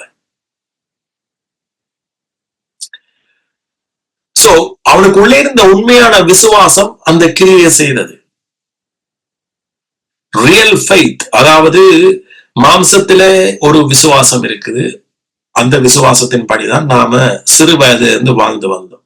சோ அந்த விசுவாசம் கடவுளுக்கு நாம என்ன செய்கிறோமோ அதன்படி கடவுள் நமக்கு திரும்ப ஏதாவது செய்வார் என்கின்ற ஒரு விசுவாசம் தான் எங்களுக்குள்ள இருந்தது. ஆனா அப்படி ஒரு விசுவாசத்துல வாழ்ந்து வந்த ஒரு ஆபிரகாம் மத்தியில தான் ஆண்டவர் உடன்படிக்கையை கொடுக்கிறார். சோ அந்த விசுவாசம் தான் ஆபிரகாம் என்ன செய்யறான், தன்னுடைய பிள்ளையை கொண்டு போய் பலியிட போனான்.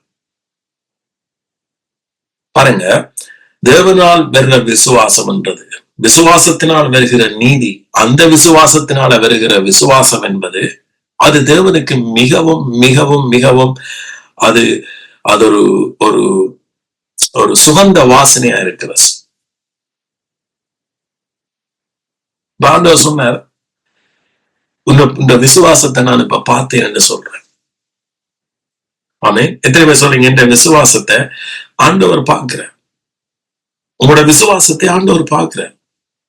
சோ எந்த நேரத்துல என்று சொன்னா, உங்களோட வாழ்க்கையில பிசாசு உங்களை எதிர்க்கிற நேரங்களில, பிசாசு உங்களுக்கு விரோதமாய் வருகிற நேரங்களில, வியாதி உங்களுக்கு விரோதமாய் வருகிற நேரத்துல, ரைட், பிரச்சனைகள் உங்களுக்கு விரோதமாய் வருகிற நேரத்துல,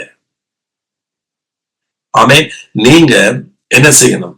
அவருடைய விசுவாசத்துல நீங்க ஏற்கனவே பெற்றுக்கொண்ட உடன்படிக்க, ஏற்கனவே நீங்க எப்படி அவரால் அழைக்கப்பட்டீங்க. ஆமேன். சோ இது எல்லாத்தையும் நீங்க புரிஞ்சு அவருக்குள்ள நீங்க விசுவாசத்தை வைக்க நீங்கள் அல்ல கோலியாத்தோட ஜெயிக்க போறஸ். அன்றைக்கு தாவீது அல்ல கோலியாத்துக்கு கரெக்டா நெத்தியில அடிச்சஸ், தேவனுடைய வல்லமை. அந்த இடத்துல தாவீதே அவர் ஒரு கருவியாக பயன்படுத்தினார். தன்னை விசுவாசிக்கிறவனை ஒரு கருவியாக பயன்படுத்தினார். சோ தேவன் நம்ம ஒரு கருவியாக பயன்படுத்துற பொழுது நாம் சிறியவனா பெரியவனா, நான் ஏழையா பணக்காரனா, அல்லது குறைஞ்ச ஜாதியா அல்லது உயர்ந்த ஜாதியா, எந்த ஒரு காரணம் அங்க இருக்க முடியாது. தேவன் நம்ம கருவியா பயன்படுத்துற பொழுது அவருக்கு ஒன்றே ஒன்றுதான் தேவை, இவன் என் மேல விசுவாசம் வைக்கிறானா, நான் செய்த ஆபிரகாமோடாக செய்த உடன்படிக்கை அது இவனோடையும் செய்யப்பட்டிருக்கு அல்லது இவளோடையும் செய்யப்பட்டிருக்கிறது என்பதை நீங்க முழுமையாக விசுவாசிச்சு நம்பி அந்த உண்மையில நீங்க இளைப்பாறுவீங்களா இருந்தா, அந்த சத்தியத்தை நீங்க இளைப்பாறுவீங்களா இருந்தா உங்களை அவர் கருவியா பயன்படுத்துவார். ஆமே. எபேசியில சொல்லப்படுது, நாம் அவன் கரத்தின் கிரியைகள் என்று சொல்லப்படுது. சோ இது மிக மிக முக்கியமானது. ஆமே. சோ இப்ப திரும்ப நான் சங்கீதத்துக்கு போறோம்.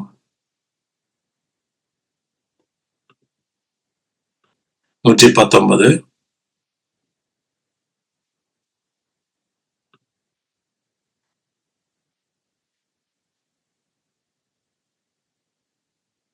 மூன்றாவது வாசனம். அவருடைய இரண்டாவது திருப்பி அவருடைய சாட்சிகளை கை கொண்டு அவரை முழு இருதயத்தோடு தேடுகிறவர்கள் பாக்கியவாங்க. அவர்கள் அநியாயம் செய்வதில்லை, அவருடைய வழிகளில் நடக்கிறார்கள். நாங்க அநியாயம் செய்ய வேண்டிய அவசியம் இல்லை. காரணம் ஏன் தெரியுமா?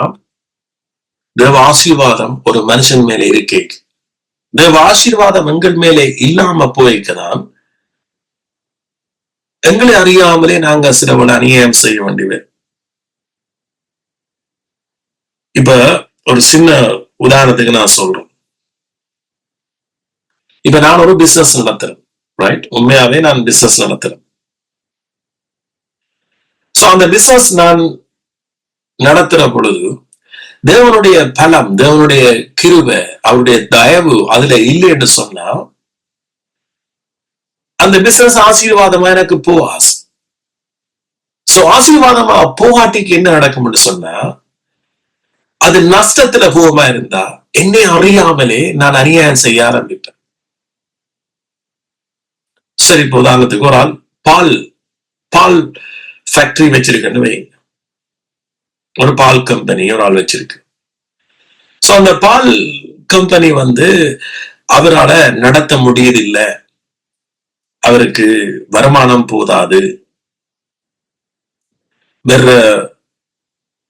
வேலையாட்களுக்கு சம்பளம் கொடுத்து தன் குடும்பத்தையும் பார்க்க அவருக்கு அதுல இருந்து வருமானம் போதாது என்று சொன்னா அவர் என்ன செய்வார்? அடுத்தது என்று சொன்னா கொஞ்ச நாள் பொறுத்து பார்ப்ப, சரிப்பட்டே வருது இல்லை. பிசாசு ஒரு ஐடியா, மனுஷனுக்குள்ள இருக்கிற ஒரு ஐடியா உருவாகுது. எப்படின்னு சொன்னா, ஓகே கொஞ்சம் தண்ணியை கலந்துடுவோம் பாலுக்கு. தண்ணியை கலந்தோன்னா அது என்ன செய்யுது? பால் அதிகரிக்குது, அவனுடைய வியாபாரம் கொஞ்சம் கூடுஸ், ரைட்? ஆனா ஒட்டுமொத்தத்துல என்ன இது? அநியாயம். சோ இந்த அநியாயம் அவருக்குள்ள இருந்து புறப்படுறதுக்கு காரணம் என்னன்னா தேவனுடைய கிருபை, அவருடைய தயவு, அவருடைய ஆசீர்வாதம் அங்க இல்ல.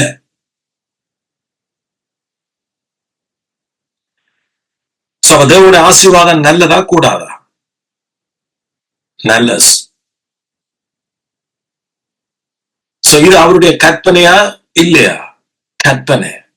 தேவனுடைய கற்பனை என்றது தேவனுடைய கட்டளை அல்லது நியமம் என்னென்று சொன்னா, அல்லது வேதம் என்ன சொல்லுதுன்னு சொன்னா, அவர் நம்மை தந்த பிள்ளைகளை அவர் ஆசீர்வதிக்கிறார். அவருக்கு தெரியும் ஆசீர்வாத குறை இன்மைதான் நம்ம அநேக பாவத்துக்கு தள்ளுதுன்னு அவருக்கு தெரியும்.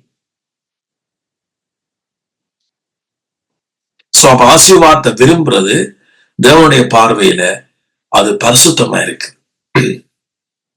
அதுவும் தேவனால் வருகிற ஆசீர்வாதத்தை விரும்புறது அவருடைய கிருபையினால, அவருடைய வழியூடாக வேதத்தின் படி ஆசீர்வதிக்கப்படுகிறவர்கள் தான் பாக்கியவான்கள். அங்கதான் நீங்க தேடணும், அங்கதான் உங்க தேடுதல் இருக்கு. ஆமென். உலகத்துல ஒரு நல்ல டியூட்டோரியலுக்கு போய், அதாவது பிள்ளைகள் எப்படி வளர வேண்டும் என்கின்ற கற்பிக்கிற ஒரு இடத்துல போய் பிள்ளைகள் நல்லாய் வாழ்றது விட, கர்த்தரால ஒரு பிள்ளைகள் வழிநடத்தப்படுறது, அந்த ஆசீர்வாதம் எனக்கு தேவையா இருக்கு. அதுல நான் சரியான கவனமாக நான் இயேசுவை நம்புறேன். ஏன் எனக்கு தெரியுது, எல்லாமே கர்த்தரால வரக்கூடிய வழி நமக்கு இருக்கிறது. அதுதான் நித்திய ஜீவன். எல்லாமே சகலதுமே ஆவிக்குரிய காரியமும் சரி, உலகத்துக்குரிய காரியம், உலகத்தில இருக்க வேண்டிய உலகத்துக்கு காரியம் என்று சொன்னா ஜீவனத்துக்கும் தேவ பக்திக்கும். சோ அதான் சரியான வசனம். எனக்கு தெரியுது எல்லாமே இயேசு கிறிஸ்து மூலமாக, தேவன் மூலமாக இருக்கிறது. சோ அந்த வழிய, அதான் முழு இருதயத்தோட கர்த்தரை தேடுகிறவன் பாக்கியவான். ஆமென். முழு இருதயத்தோடு. அடுத்த வசனம், உமது கட்டளைகளை நாங்கள் கருத்தாய் கை கொள்ளும்படி நீர் கற்பித்தீர். உமது கட்டளைகளை, இது நியாயப்பிரமாணம் அல்ல, அவருடைய கட்டளைகள். அவருடைய கட்டளைகள் பலக்க இருக்கு. நானே உங்களை பரிசுத்தப்படுத்துகிற முழுமையாக்குற தேவன் என்பதை நீங்கள் அறியும்படிக்கு என்ன செய்யுங்க, நீங்க ஓய்வினால கடைப்பிடிங்கன்னு சொன்ன. அது அவருடைய கட்டளை. நானே இருளில் இருந்து உங்களை பிரகாசிக்க பண்ணுவேன், நானே உங்கள் மத்தியில் இருந்து வியாதியை விலக்குவேன். இதெல்லாம் அவருடைய கட்டளை. ஒரு கமாண்டர், ஒரு ஆர்மி கமாண்டர் ஒரு கட்டளை கொடுத்தா அவ்வளவுதான். ஒரு அரசன் ஒரு கட்டளை கொடுத்தா அவ்வளவுதான். அதுக்கு கீழே இருக்கிறவர்கள் அது செயல்பட வேண்டியதான்.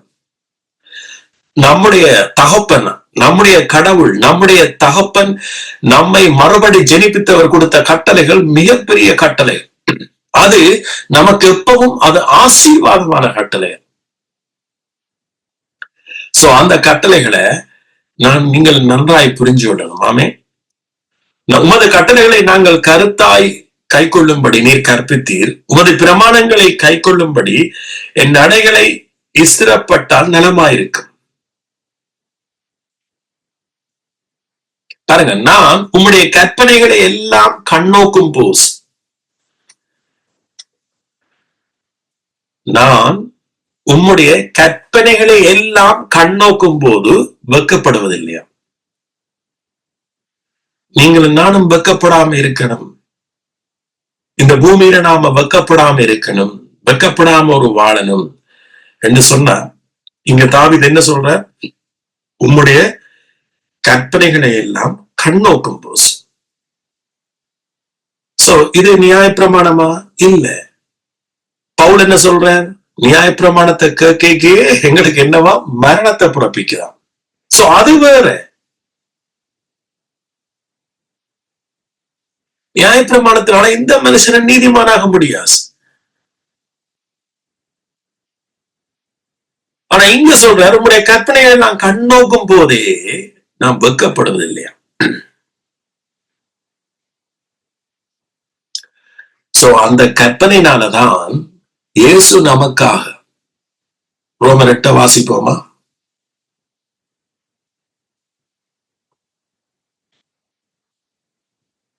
ரோமர் 8 3வது வசனம்.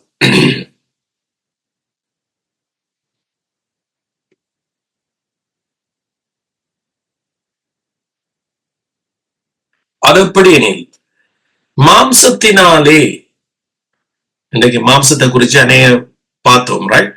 மாம்சத்தினாலே பலவீனமாயிருந்த, எல்லாருக்கும் தெரிஞ்ச விஷயம், ரைட்? எங்களுக்குள்ள இருந்த அல்லது இன்னும் இருக்கிற மாம்சம் ஃபுல்லா அழிஞ்சு போகல. அதனாலதான் சொல்றார் மாம்சத்துல நடவாதீங்க. மாம்சம் அழிஞ்சு போகல, மாம்சம் ஸ்டில் நமக்குள்ள இருக்குது. அதை எப்பவும் பிசாசு அதை எப்பவும் வைன் பண்ணுவான். நீங்க ஆவியில நடக்காம மாம்சத்துல நடக்க பண்ணி, ரைட்? அது பிசாசுக்கு தெரியும் அது பலவீனமானது. ஏன்னா அது நியாயப்பிரமாணத்தை நிறைவேற்றாது.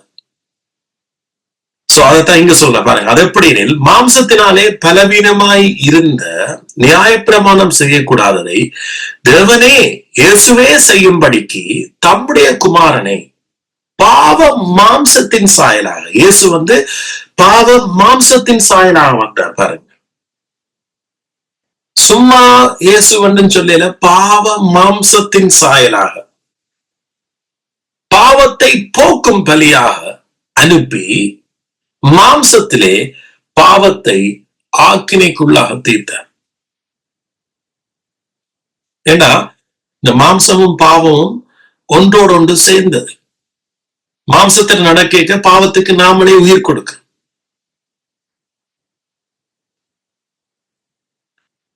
பாவத்துக்கு நாம உயிர் கொடுக்கிறோம், சாத்தானுக்கு பாதையை திறந்து கொடுக்கிறோம்.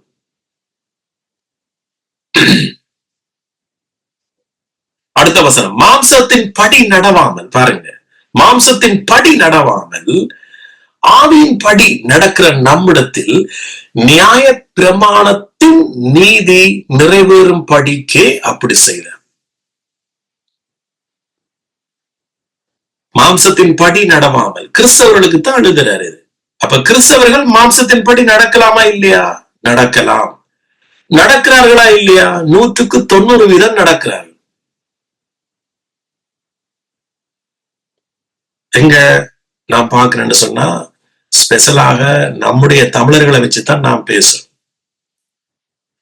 அது இந்தியனா இருக்கலாம், ஸ்ரீலங்கனா இருக்கலாம். மாம்சத்தின் படி நடவாமல் ஆவியின் படி நடக்கிற எங்களிடத்துலதான் என்ன நிறைவேறி இருக்கா? நியாய பிரமாணத்தின் நீதி. சிந்திச்சு பாருங்க, நியாய பிரமாணத்தின் நீதி உங்களுக்கு நிறைவேற்றப்பட்டுட்டுதண்டா நீங்க எவ்வளவு ஒரு பாக்கியம் தெரியுமா? இதத்தான் 119 சங்கீதத்துல கர்த்தருடைய வேதத்தின் படி நடக்கிற உத்தம மார்க்கத்தார் பாக்கியவாங்க. இத நம்புற நீங்க உத்தம மார்க்கத்தார். இதுதான் உங்களுடைய வேதம். சோ இதற்காகத்தான் ஆபிரகாம செலக்ட் பண்ணினார், தெரிஞ்சு கொண்டார். ஏன் ஆபிரகாம தெரிஞ்சு கொண்டாரண்டா, ஆபிரகாம் பெரியவன் அல்ல. ஆபிரகாமுக்கு முதலே இயேசு ஆயத்தமா இருந்தார். பைபிள் சொல்லுது, எபேசியர் 1:3-4 சொல்லுது. அப்ப இயேசுவை முன்னிட்டு தான் ஆபிரகாம் தெரிவு செய்யப்பட்டார். இதற்கு மேலாக நான் உங்களுக்கு சொல்ல போனேன்டா, இயேசுவுக்கு முதலே அவர் உங்களை தெரிஞ்சு கொண்டார் என்றதான் இதனுடைய முழு வெளிப்பாடு.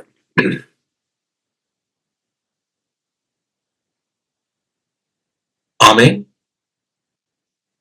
சிலர் நினைக்கிறீங்க நீங்க இயேசுவை தெரிஞ்சு கொண்ட பிறகுதான் எங்களை தெரிஞ்சு கொண்டா. இல்ல, இயேசுவை உலக தோற்றத்துக்கு முதலே அவர் ஆயத்தப்படுத்தப்பட்டிருக்கிறார் என்று சொன்னால் அர்த்தம் என்ன? இயேசுவை அவர் நினைக்க முன்னமே உங்களை நினைச்சிட்டார். உங்களை நினைச்சபடியாலதான் அவர் இயேசுவை ஆயத்தமாக்கி இருந்தார். அப்ப கடவுள் முதல் நினைச்சது யாருண்டா? பேரை சொல்லி சொல்லுங்க, உங்களைத்தான். உங்களை நினைச்சபடியாலதான் தண்ட குமாரனை நினைச்சார். தண்ட குமாரனை நினைச்சபடியாலதான் ஆபிரகாமை தெரிஞ்சு கொண்டார். சோ இது எல்லாத்துக்கும் காரணம் அவர் உங்களை தன்னுடைய கிருபையினால சகல ஆசீர்வாதங்களையும் உங்கள் மேல ஊற்றுவதற்கு.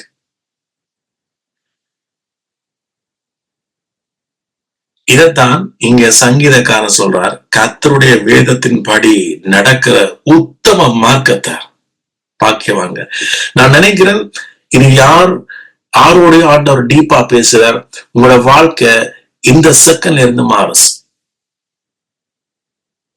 100% நான் சொல்றேன், உங்களோட வாழ்க்கை இந்த செகண்ட்ல இருந்து மாறுது. ஏனென்றா இது நான் சும்மா ஒரு தீக்கரசமா சொல்லல, பட் எனக்கு இதுக்குள்ள இருக்கிற ஆசீர்வாதம் எனக்கு புரிஞ்சபடியாக சொல்றேன்.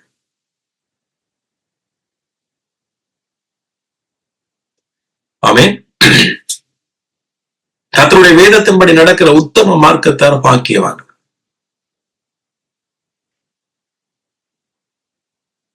பாக்கியவான்கிறன்னா அவன் ஆசீர்வதிக்கப்பட்டவர்.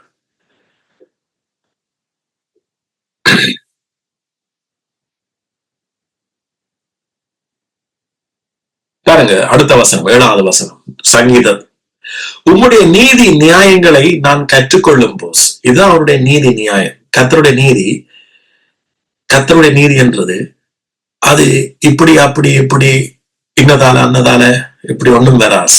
கர்த்தருடைய நீதி என்றது அது இயேசு கிறிஸ்துவால, அது மட்டுமல்ல விசுவாசத்தினால மட்டும்தான். இதுதான் அவருடைய நீதி நியாயம். சோ உம்முடைய நீதி நியாயங்களை நான் கற்றுக்கொள்ளும் போஸ். எத்தனை பேர் சொன்னீங்க நான் கற்றுக்கொள்றேன்? என்னுடைய மினிஸ்ட்ரி ஆரம்பிச்சதே மற்றவர்களுக்கு கற்றுக் கொடுக்கிறது. ஆமென். சோ பைபிள் சொல்லுது இதெல்லாம் ஆவிக்குரிய வரங்கள். மற்றவர்களுக்கு நாம கற்றுக் கொடுக்கிறது ஆவிக்குரிய வரம். ஆமென். சோ நீங்க நீதி நியாயங்களை உம்முடைய நீதி நியாயங்களை நாம் கற்றுக்கொள்ளும் போது செம்மையான இருதயத்தால் உம்மை துதிப்பேன். இப்பதான் நாம செம்மையான இருதயத்தால் அவரை துதிக்க ஆரம்பிக்கிறோம். அதுக்கு முதல் அப்படியே கும்பல்ல கோவிந்தா சேர்ச்சில போய் அது என்ன பாட்டை படிச்சாலும் கோயில்ல இந்து கோயில்ல அரோகரான்ற மாதிரி நாம் என்ன செய்யறோம்? அல்லேலூயா, அவ்வளவுதான். நமக்குள்ள ஒரு செம்மையான இருதயம் தேவை. ஆமென். அவருடைய நியாயங்களை நாம நீதி நியாயங்களை அறிஞ்சு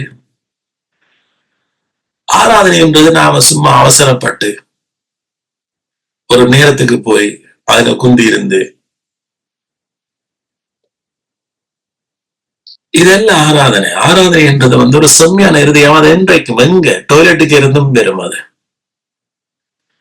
சில பேருக்கு டாய்லெட் போ அரமத்தியாரம் எடுக்கும், அங்கேயும் அரமத்தியாரம் நீங்க துதிக்கலாம். ஆனா முந்தைய ஆக்கள் என்ன செய்யறது? ராணி காமிக்ஸ் அந்த இந்த புத்தகங்களை கொண்டு போய் டாய்லெட்டுக்கு இருக்கிறது. ஆனா எனக்கெல்லாம் அமைதியான இடம் எங்க வருதோ,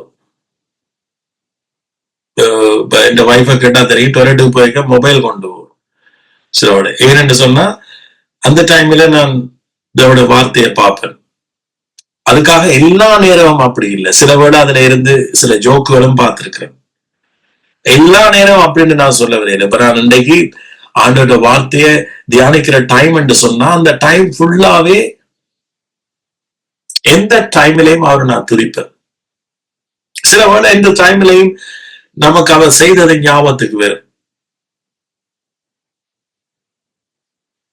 சரி, இப்படி இருக்கிற ஆண்டவரை இவ்வளவு ஒரு நிம்மதியை எங்களுக்குள்ள தந்திருக்கிறீங்க. ரைட்? இன்னைக்கு சத்தியத்தை அறிஞ்சால் எவ்வளவு நிம்மதி தெரியுமா? ஆவிக்குரிய நிம்மதி வந்துச்சு தெரியுமா? ஒரு ஆவிக்குரிய நிம்மதி என்றது ஒரு மனுஷன் ரட்சிக்கப்பட்ட நிச்சயம் தான் ஆவிக்குரிய நிம்மதி. மன்னிக்கப்பட்ட நிச்சயம் அது அடுத்த ஆவிக்குரிய நிம்மதி. ஏற்கனவே நாம பிதாவுடைய வலது பார்சத்துல இருக்கிறோம். இதை விட இனி எங்களால கடவுளுக்கு கிட்ட சேர முடியாது. ஏண்ட இயேசுவே எங்களை கொண்டு போய் சூப்பர்சோனிக்ல கொண்டு போய் அப்படியே கொண்டே பரலோகத்துல விட்டுட்டாருங்க. இனி அங்கிருந்து இறங்கவும் மேலாது. ஆபிரகாம் சொன்ன மாதிரி நீ அங்க போக மேலாது, பாதாளத்துக்கு அங்கிருந்து அவன் இஞ்சவும் பெயர் ஆண்ட மாதிரி ஆண்டவர் கொண்டே சூப்பர்சோனிக் பிளைட்ல கொண்டே எங்களை பரலோகத்துல வச்சிருக்கிறார். அப்படி ஒரு நம்பிக்கை. சோ இதனால இந்த சத்தியத்தை அறிஞ்சதான எங்களுக்கு ஒரு இளைப்பாறுதல் வந்துச்சு. சோ இங்க இருந்து துதிக்கிற துதிதான் செம்மையான இருதயத்தால் உம்மை துதிப்பேன்.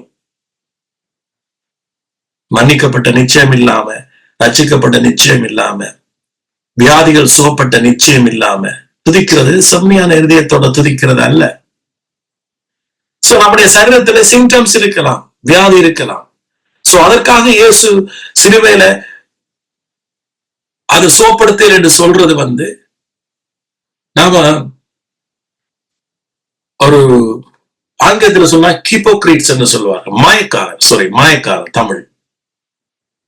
பைபிள் சொல்லுது அவருடைய தளம்புகளினால் நாம் சுகமானோம். 103ஆம் சங்கீதம் நாங்க ஒவ்வொரு கிழமையும் சொல்றோமே, எங்க நோய்களை எல்லாம் குணமாக்கி என்று சொல்றேன்.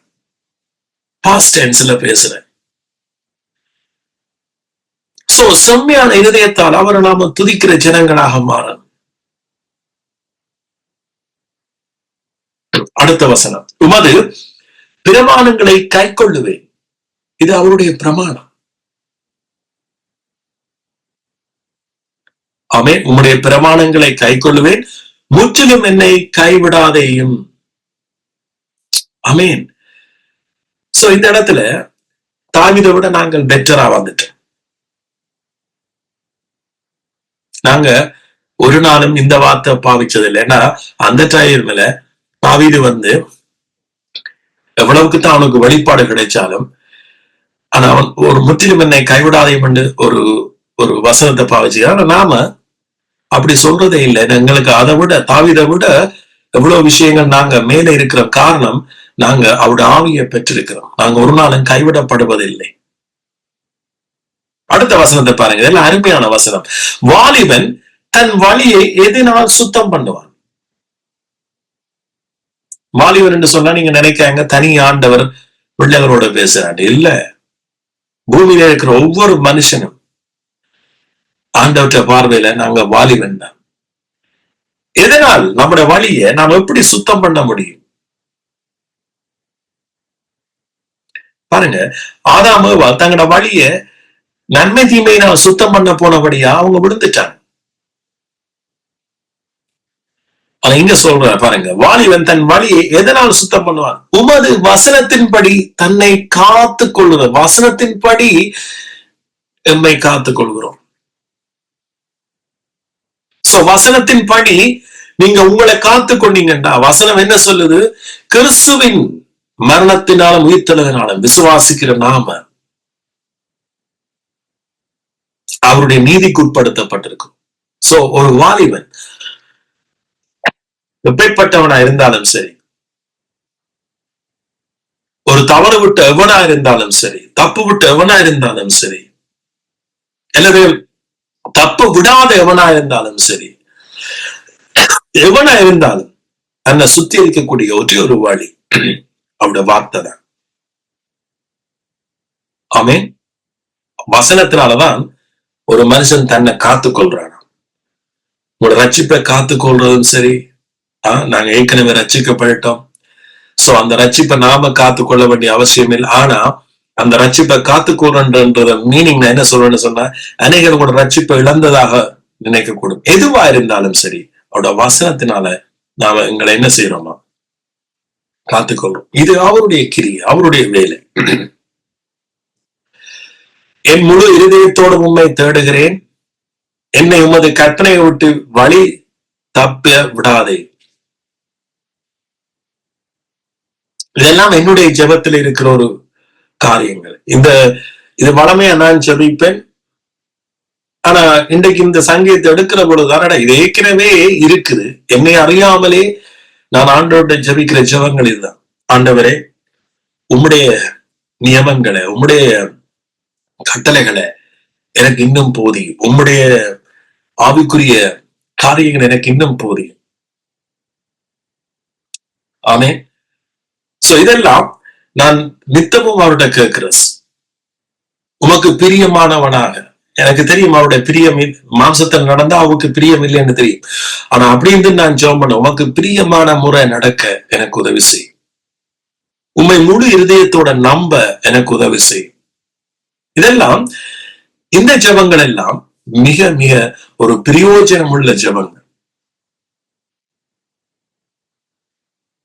இதுக்கு இப்படி ஜெபிக்காம நாம் என்ன செய்வோம்? சில்லறைக்காக ஜெபம் பண்ணும். சோ அது நடக்க போற காரியம் அல்ல. உதாரணத்துக்கு எப்போ சொல்லுவோம், இங்க லண்டன்ல சரி வெளிநாடுல சரி இடியப்பம் நீங்க போய் தனியா கேட்டா சொதியின் சம்பளம் என்ன செய்யும்? ஃப்ரீயா வரும். அது ஃப்ரீயா வர்ற காரியம். ரைட்? சோ அப்ப அதுக்காக நாம சொதி சம்பளுக்காக நாம கஷ்டப்பட வேண்டிய அவசியம் இல்லை. ரைட்? இடியப்பம் வாங்க அது தானா வேற போஸ். சோ அதே போல இந்த ஜெபத்தை நாம ஜெபிக்க இப்படியான காரியங்கள் எங்களுக்குள்ள விரைக்குள்ள மிகுதியான காரியங்கள் தானா வேற போஸ். ஏன்னா கிறிஸ்துவோட ஆசீர்வாதங்கள் தான் பின்தொடர போஸ். அவர் போற இடமெல்லாம் ஆசீர்வாதம் தான் இருந்தது. அவ கிறிஸ்துவோட நாம இந்த வழியில நடக்க ஆசீர்வாதம் இல்லாம கிறிஸ்துவ எங்கேயும் போனதில்லை, கிறிஸ்துவ எங்கேயும் நடந்ததில்லை. யாரோடையும் அவர் போன இடத்துல யாரையும் அவர் சும்மா விட்டதில்லை. அவர் போன இடம் எல்லாம் படகுல போய்க்க படகு மூழ்கிற கட்டத்துல படகு அவர் அங்கே பெரிய ஒரு ரட்சிப்பு உண்டாது. அவர் வனாந்தரத்துல போறார், வனாந்தரத்துல சாப்பிடுறதுக்கு ஒன்றும் இல்ல, அங்க ஆதாரம் உண்டாகுது. அவர் உயிர்த்தெழுந்து நடந்து போறார், அந்த இடத்துல அவர் என்ன செய்யறார்? அவரோட அப்பம் புசிக்கிறார். சோ அவர் போற இடத்துல குஸ்ரோகி குஸ்ரோகி அல்ல, பெரும்பாலுள்ள இஸ்ரீ அவளை தொட்டார், அங்க சுஸ்தமாகிறார். சோ அவர் போகிற இடம் எல்லாமே அவரோட என்ன கூட போகுது? ஆசீர்வாதம். அங்க சாபத்துக்கு இடமே இல்லை. அப்ப நானும் நீங்களும் இயேசுவோட அவருடைய வழியில நடக்கிற பொழுது, அவருடைய பாதையில நாம நடக்கிற பொழுது, நாம் போகிற இடமெல்லாம் எங்களை சுத்தி என்ன உண்டாகுது? ஆசீர்வாதம் உண்டாகுது. ஆனா பிசாசுக்கு இதுல விருப்பமே இல்லை. பிசாசு இதுக்கு எதிராளி. ஏற்கனவே ஆதாமவால் இயேசுவோட தான் பிதாவோட தான் இருந்தவர்கள். அவர்கள் பிதாவோட இருக்கிறதற்கு அவர்கள் எதையும் செய்யல. ஆதாமவால் ஒன்றும் செய்யல பிதாவோட இருக்கிறதற்கு. ஆனா எப்ப ஒன்றை செய்ய வழிக்கிட்டார்களோ அன்றைக்கு அவர்கள் பிசாசோட விழுந்துட்டார். அதே போல நானும் நீங்களும் இன்றைக்கு அவருக்குள்ள வர்றதுக்கு, அவரோட பிதாவின் வலது பாரசத்தில் உட்கார்றதுக்கு நாம ஒன்றுமே செய்யல. ஆனா ஆண்டவர் சொல்றார், இந்த உண்மையில, இந்த சத்தியத்துல, இந்த வெற்றியில இருந்து வெற்றிக்கு நட, இந்த இளைப்பாறுதல் இருந்து இளைப்பாறுதலுக்கு நட, இந்த ஜெயத்தில இருந்து ஜெயத்துக்கு நட, இந்த நீதியில இருந்து நீதிக்கு நட என்று சொல்லி அவர் ஆவியில எங்களை நடக்க பண்ணுகிறாரே ஒழிய, நாம மாம்சத்தினால் ஒன்றை செய்து அவரிடத்துல நாம சம்பாதிக்க போய்க்கிறாங்க. வாழ்க்கையில பிரச்சனை உருவாசு. அப்படி ஒரு ஆவிக்குரிய வாழ்க்கை வாழைக்குதான் இன்றைக்கு கிறிஸ்தவனுக்கு பிரச்சனை உருவாசு. சாத்தான் வாசல் படியில நிற்கிறான் என்று வேதம் சொல்லுது. அதனாலதான் அவர் எச்சரிக்கை, மாம்சத்தின்படி நடவாமல் ஆவியின்படி நடக்கிற நம்மிடத்துல நியாய பிரமாணத்தின் நீதி, அவன் சும்மா இல்ல, நியாய பிரமாணத்தினுடைய நீதி நிறைவேறும் படிக்கு அப்படி செய்தார். ஆமென்.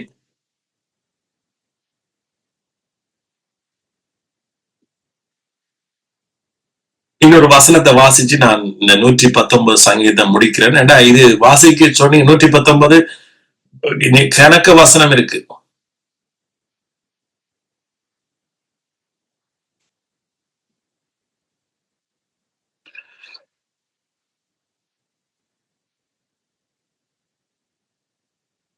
Right. 18 உமது வேதத்தில் உள்ள அதிசயங்களை நான் பார்க்கும்படிக்கு என் கண்களை திறந்தருளும். என்னவா? உமது வேதங்களை நான்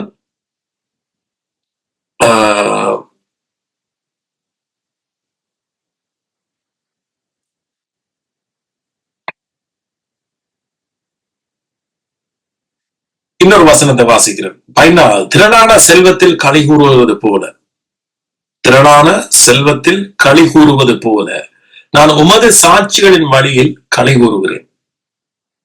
ஒரு மனுஷன் திரளான செல்வம், ஒருவர்கிட்ட திரளான செல்வம் இருந்தா அவன் எப்படி களி கூறுவான் அந்த செல்வத்தில? எப்படி உதாரணங்களை சொல்றேன். அப்படி போல உமது சாட்சிகளின் வழிகளில் நான் களி கூறுகிறேன். தேவனுடைய சாட்சிகளின் வழி என்ன? பரிசுத்த ஆவியானவர் எப்பவும் என்ன சத்தியத்துக்கு சாட்சி சொல்றது. அத அவர் பழைய உடன்படிக்கையிலே அவர் தன் சத்தியத்தை வழிநடத்தி கொண்டு விரைக்க பாருங்க,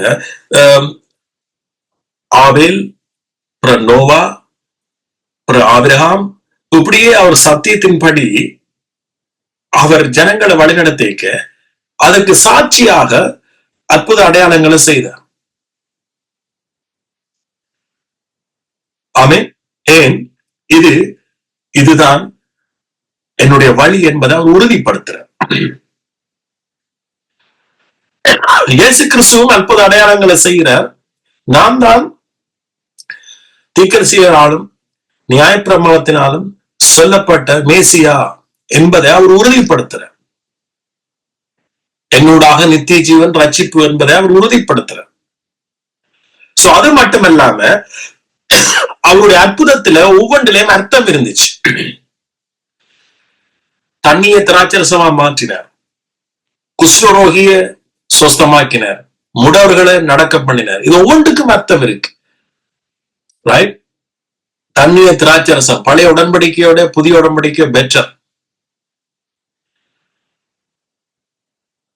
குஷ்டரோகி பாவிய அவர் முற்று முழுதாக பரிசுத்தவானாக்குறார். பெரும்பாடுள்ள ஸ்திரீ வஸ்திரத்தை தொடுறா, தேவனுடைய நீதியை தொட்டவன் எல்லாருமே நீதியாகிறார், சொஸ்தமாகிறார். முடவர்கள், இன்னைக்கு நாம மாம்சத்தில் நடந்தபடியா ஆவிக்குரிய ரீதியில நாம முடவர்களா இருந்தோம். எப்படி ஆவிக்குள்ள நடக்கிறன்னு நமக்கு தெரியாம இருந்தோம். ஆனா இன்றைக்கு இயேசு நம்முடைய கால்களை எல்லாம் இஸ்திரப்படுத்தி இப்ப கிறிஸ்துவுக்குள்ள எங்களை நடக்க பண்ணுகிறார். மரித்த லாசருவை உயிர்ப்பித்தார். இன்றைக்கு நானும் நீங்களும் ஆவியில மறைச்சிருந்தோம், மாம்சத்துல நடந்தவர்களா இருந்தோம். இப்ப கிறிஸ்து எங்களை ஆவிக்குள்ளாக உயிர்ப்பிச்சிருக்கிறார். அப்படி இயேசு செய்த ஒவ்வொரு அற்புதத்திலையும் என்ன இருக்கு? அர்த்தம் இருக்கு. கண் தெரியாதவர்களுக்கு கண்ணை திறந்து விட்டார். இன்னைக்கு நமக்கு கண் தெரியாத கிறிஸ்தவர்களா இருந்தோம், ஆனா இன்றைக்கு நம்முடைய கண் திறக்கப்பட்டிருக்கு. பிசாசு சங்கிலியில கட்டியிருந்த எத்தனையோ பேர் அவர் விடுதலை ஆக்கினார். இன்றைக்கு நானும் நீங்களும் சங்கிலியால் கட்டப்பட்டவர்களா இருந்தோம், அடிமையா இருந்தோம். ஆனா இன்றைக்கு இயேசு அந்த அடிமை விலங்க உடைச்சார். ஆமேன். இன்றைக்கு நாம யாருக்கும் அடிமை இல்லை, நாம கிறிஸ்துவுக்கு மட்டும்தான் அடிமை, அவருடைய அன்புக்கு அடிமை, அவர் நம்ம ஆசீர்வதிச்ச ஆசீர்வாதத்துக்கு அடிமை. ஆமேன். அதுவும் விடுதலையான ஒரு அடிமை. ஆண்டவர் அவர் சொல்றார், பாவத்துக்கு அடிமையா இருந்து இப்ப நீதிக்கு அடிமையானீர்கள். அது எவ்வளவு ஒரு ஆசீர்வாதத்துக்கு அடிமை என்ற மாதிரி. இப்படி இயேசு செய்த ஒவ்வொன்றுக்கும் அர்த்தம் இருக்கு. ஆகவே நீங்க இவைகளுக்காக நீங்க ஜெபிச்சு இவைகளை புரிஞ்சு கொள்ளுங்க. ஆமென். கிறிஸ்துவுக்கு நாம நன்றி செலுத்துவோமா? தகப்பனே, உங்களுக்கு நன்றி செலுத்துகிறோம். நீங்க எங்களுக்கு போதிக்கிறதான ஒவ்வொரு வார்த்தைகளுக்காய் நன்றி இயேசுவே. நன்றி தகப்பனே. நீங்க சொன்னீங்க, உங்களுடைய வேதத்தின்படி நடக்கிற உத்தம மார்க்கத்தார் பாக்கியவான்கள். ஆகையால இந்த இடத்துல இருக்கிற ஒவ்வொருவரும் உங்களுடைய வேதத்தின்படி நடக்கவும், உங்களுடைய பார்வையில ஆசீர்வதிக்கப்பட்டு உங்களுடைய சந்நிதியில் ஆசீர்வதிக்கப்பட்ட நிக்க ஒவ்வொருவருக்காக நான் ஜெபிக்கிறேன். இன்னும் அவர்கள் உங்களுடைய உத்தமத்துல நடக்க கிருபை செய்யுங்க. வாஞ்ச உள்ளவர்களுக்கு நீங்க சொன்னீங்க, இன்னும் நான் அதிகமா அளிப்பேன், தாகம் உள்ளவனுக்கு நான் இன்னும் தண்ணீரை கொடுப்பேன் என்று சொன்னீங்க. சோ அதே போல இந்த இடத்துல தாகத்தோடு உம்முடைய சத்தியத்தை இன்னும் அறிஞ்சு உண்மையில இன்னும் முழு இருதயத்தோட நம்பிக்கை வைக்க தாகத்தோடு இருக்கிறவர்கள் அவருடைய இருதயத்துல உங்களுடைய அந்த அபிஷேகம், அந்த ஆவியானவருடைய வழிநடத்தல் இப்பொழுதே உண்டாகட்டும். நன்றி இயேசுவே. சோ நீதிமானுடைய ஊக்கமான ஜபத்தை நீங்க கேட்கிறவர் என்ற வசனத்துல சொல்லியிருக்கிறீங்க. நன்றி இயேசுவே. நீர் எங்களுக்காக ஏற்கனவே உலக தோற்றத்துக்கு முதலே நீங்க ஆயத்தமா இருந்தீங்க. சோ ஆகவே உங்கள் நிமித்தம் நாங்க நீதிமான்கள். சோ அதனால இந்த இடத்துல இருக்க ஒவ்வொருவருக்காக நாங்க செபிக்கிறோம். தகப்பனே, ஒவ்வொரு குடும்பம் இயேசுவின் மூலமாக ஆசீர்வதிக்கப்படட்டும். ஏற்கனவே இயேசு கிறிஸ்து மூலமாய் வந்த ஆசீர்வாதங்கள் ஒவ்வொருவருடைய வாழ்க்கையிலையும் அது கிரியை செய்யட்டும். சாத்தானுடைய திட்டங்கள், செயல்கள் இயேசுவின் நாமத்தினால அது இல்லாம போட்டு முறியடிக்கப்படட்டும். நன்றி இயேசுவே. நன்றி தகப்பனே. உங்களுடைய ஆசீர்வாதம் பரிபூர்ணமாய் ஒவ்வொருடைய கரங்களிலேயும் இருக்கட்டும். இயேசுவின் மூலமாய் ஜெபிக்கிறேன். நன்றி தகப்பனே. ஒவ்வொருடைய சிந்தனைகள்ல, ஒவ்வொருடைய காரியத்திலையும் உட்காரட்டும் உங்களுடைய ஆசீர்வாதம் தகப்பனே. நன்றி செலுத்துகிறோம். நன்றி. அப்படியே கம்யூனிக்குள்ள கடந்து செல்வோமா? ஆமீன். கம்யூனியனே, உங்களுக்கு தெரியணும், அது அவருடைய வழிய பிரதிபலிக்கிற காரியம், அவருடைய உடன்படிக்கையை பிரதிபலிக்கிற காரியம். கம்யூனியன் சும்மா அல்ல, அது அவருடைய இருதயத்தை, அவருடைய காரியங்களை வெளிப்படுத்துகிறது. ஆமீன்.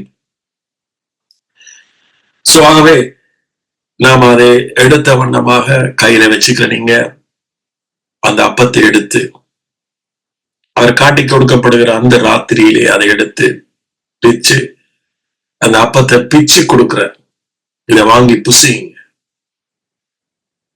ஆமீன். இது உங்களுக்காக பிக்கப்பட போற என்னுடைய சரீரம். ஆமீன். சோ அவருடைய சரீரம் பிக்கப்பட்டபடினால், அடிக்கப்பட்டபடினால் அந்த சித்தத்தின்படிதான் நானும் நீங்களும் இன்னைக்கு ஒரு பூரண மனுஷனாக்கப்பட்டோம். இது வெறும் வார்த்தை அல்ல, இது உண்மை, நிஜம். ஆமீன். பைபிள் சொல்லுது இது நிஜம். நிஜத்தை நம்புற நீங்க என்றைக்கும் தோக்குறதில்ல. உலகத்துல இருக்கிறது ஒன்றுமே நிஜம் அல்ல. அதோட வார்த்தை மட்டும்தான் அது மெய்யானது, நிஜமானது. ஆனா இந்த நிஜத்துல எப்பவும் உங்களை பிசாசு நிக்க விடுறதில்லை, அல்லது மனுஷனுடைய பலவீனமும் நிக்க விடுறதில்லை. நித்தமும் நித்தம் நீங்க சொல்ல வேண்டிய, உங்களோட வாழ்க்கையில எப்பப்பெல்லாம் தோல்வி, எப்பப்பெல்லாம் நீங்க ஒரு சோர்வா இருக்கிறீங்களோ, எப்பப்பெல்லாம் நீங்க உங்களோட மாம்ச பலத்துல செய்ய நினைக்கிறீங்க, அந்த டைம் எல்லாம் நீங்க சொல்ல வேண்டிய ஒரு காரியம் இதுதான். ஆமே. உட்கொள்வோமா? நன்றி. அதாவது இயேசு கிறிஸ்துவே, உங்களுடைய சரீரம் அடிக்கப்பட்டதுனா, எபிரேயர் 10 சொல்ல, அவருடைய சரீரம் ஒரே தரம் பலியிடப்பட்டதுனாலே அந்த சித்தத்தின் படி, அந்த சித்தத்தின் படி, இதான் அவருடைய சித்தம். அந்த சித்தத்தின் படி நானும் நீங்களும் பரிசுத்தமாக்கப்பட்டோம். உட்கொள்வோமா? நன்றி. நன்றி இயேசுவே. உங்களுடைய வேதத்தின்படி நாங்கள் உங்களை நேசிக்கிறோம், நம்புகிறோம், விசுவாசிக்கிறோம். அடுத்தது அவருடைய ரத்தம் சொன்னார், இது உங்களுக்காக சிந்தப்படுகிற புதிய உடன்படிக்கையின் ரத்தமாயிருக்கிறது என்று சொன்னார்.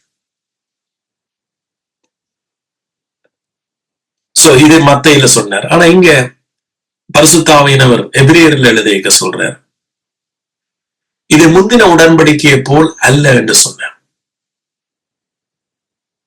இந்த சாம்பிளுக்கு கொடுக்கப்பட்டதுதான் யூதர்கள் செய்த காரியம். சோ அந்த உடன்படிக்கையில அவர்கள் நிலைநிக்கையில அவர்களால முடியாம போயிட்டு பழைய உடன்படிக்கையில. சோ அதே நேரத்துல இன்னொரு காரியத்தையும் அங்க வெளிப்படுத்தினார். ஓகே, பழுதற்ற ஆடை அடியுங்க வருஷந்தோறும், ஆசிரியனால அதை தெளியுங்க அந்த ரத்தத்தை, கிருவாசன தண்டை, அப்பொழுது உங்களோட பாவங்கள் மூடப்படும் என்று சொன்னார். சோ அது இயேசு சிந்தின ரத்தத்துக்கு ஒரு நிழலாக, ஒரு அடையாளமாக கொடுக்கப்பட்டுச்சு. இன்றைக்கு அந்த ரத்தம் சிந்தப்பட்டு அந்த ரத்தத்தை நம்புற ஒரு ஜனமாக, ஒரு பாக்கியவான்களாக, வேதத்தின்படி நடக்கிறவர்கள் பாக்கியவான்கள். சோ அந்த ஜனங்கள்லாம் நாங்க. ஆமென். சோ இது சர்வ சாதாரணமான ரத்தம் அல்ல. நீங்க இந்த உட்கொள்ள போறது வெறும் ரத்தம் அல்ல, ஒரு மனுஷனுடைய ரத்தம் அல்ல, இது இயேசு கிறிஸ்துவனுடைய ரத்தம். ஆமென். ஒரு கடவுளுடைய ரத்தம். சோ அந்த ரத்தம் தான் புதிய உடன்படிக்கை ஏற்படுத்தின, மாறாத அந்த உடன்படிக்கை. சோ அந்த உடன்படிக்கை தான் இப்ப எங்களோட வாழ்க்கையில கிரியை செய்யுது. ஆமென். உட்கொள்வோமா? நன்றி. இதன் நிமித்தம் அநேகர் வியாதியிலிருந்து விடுதலை ஆகிறார். ஆமென். இதன் நிமித்தம் அநேகருடைய சரீரங்கள் வியாதிகள் இருந்து விடுதலை ஆகும். ஆமென். இதன் நிமித்தம் அநேகர் கிறிஸ்துவுக்குள் பூரணமாக்கப்படுகிறார். நன்றி இயேசுவே. காரணம் அவருடைய உடன்படிக்கை, அந்த உடன்படிக்கை. நன்றி இயேசுவே. உங்களோட அன்பு, உங்களோட கிருபை, உங்களுடைய இரக்கம். பவுல் சொல்லுகிறார், ஓ இப்படி இந்த அவருடைய இந்த ஐஸ்வர்யத்தை பாருங்கள் என்று சொல்ற. அவருடைய ஐஸ்வர்யத்தை யாரால இதை புரிய முடியும்? யாரால இத நம்ப முடியும் என்றது போல அவருடைய ஐஸ்வர்யம் அவ்வளவுக்கு திரளா இருக்கிறது. அந்த ஐஸ்வர்யத்தில தான் நானும் நீங்களும் இன்றைக்கு வாழ்கிறோம். ஆமென். நன்றி இயேசுவே. தகப்பனே, உங்களுக்கு நன்றி. நீங்க பேசின ஒவ்வொரு வார்த்தைகளுக்காய் நன்றி. நன்றி இயேசுவே. ஒருவரையும் ஆட்கொள்ளுங்க, வழிநடத்துங்க. இயேசுவின் மூலமாய் செபிக்கிறேன் ஜீவனுள்ள நல்ல பிதாவே. ஆமென். என் ஆத்துமாவே கர்த்தரை சோசரி, என் முழுமே அவருடைய பரிசுத்த நாமத்தை சோசரி. என் ஆத்துமாவே கர்த்தரை சோசரி, அவர் செய்த சகல உபகாரங்களை மறவாதே. அவர் எங்கள் அக்கிரமங்களை எல்லாம் மன்னித்து எங்களோட நோய்களை எல்லாம் குணமாக்கி எங்கள் பிராணனை அழிவுக்கு விலக்கி காத்து கொண்டு கிருபையினாலும் நன்மையினாலும் எங்களை முடிசூட்டினார். எங்கள் வயதை திரும்ப வாழ வயது போல் ஆக்குகிறார். ஆமென். நன்றி.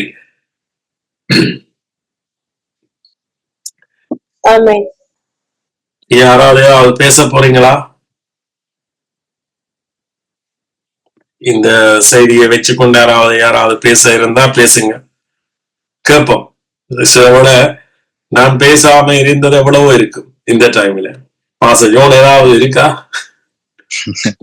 நீங்க கேக்குறீங்க. நீங்க படிக்க எனக்கு ஒரு இதுல இந்த 119 ஒரு வசனம் வந்தது. அதை நான் வசனத்தை மட்டும் மாற்றி காணும். பெரிய நான் செய்தி கொடுக்கல. 119, 130 உம்முடைய வசனத்தின் பிரசித்தம் வெளிச்சம் தந்து பேதைகளை உணர்வுள்ளாக்கும்.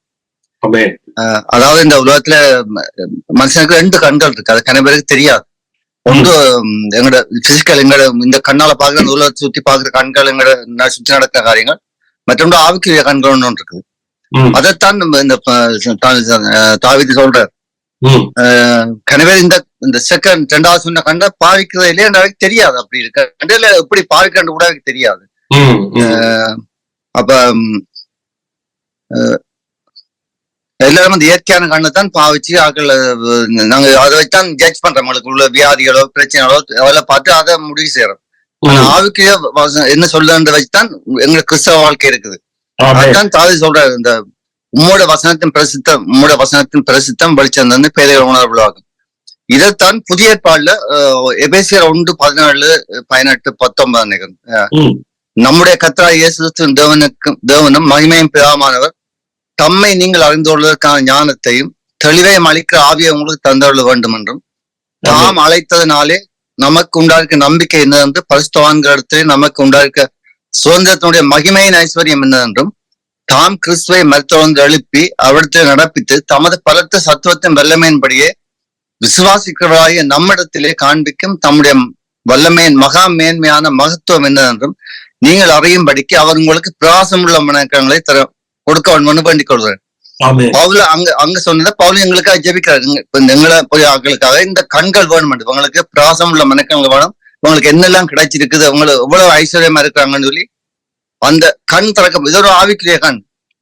இது இப்படித்தான் இப்ப நாங்க இந்த பாச பேச கேட்க எங்களோட கண்கள் வெளிச்சமாகுது. எங்கட இந்த ஆவிக்குரிய கண்களும் இந்த ஆன்மீக கண்களும் திறக்குது எங்களுக்கு எப்படி இருக்கிறோம்னு பாக்குறதுக்கு.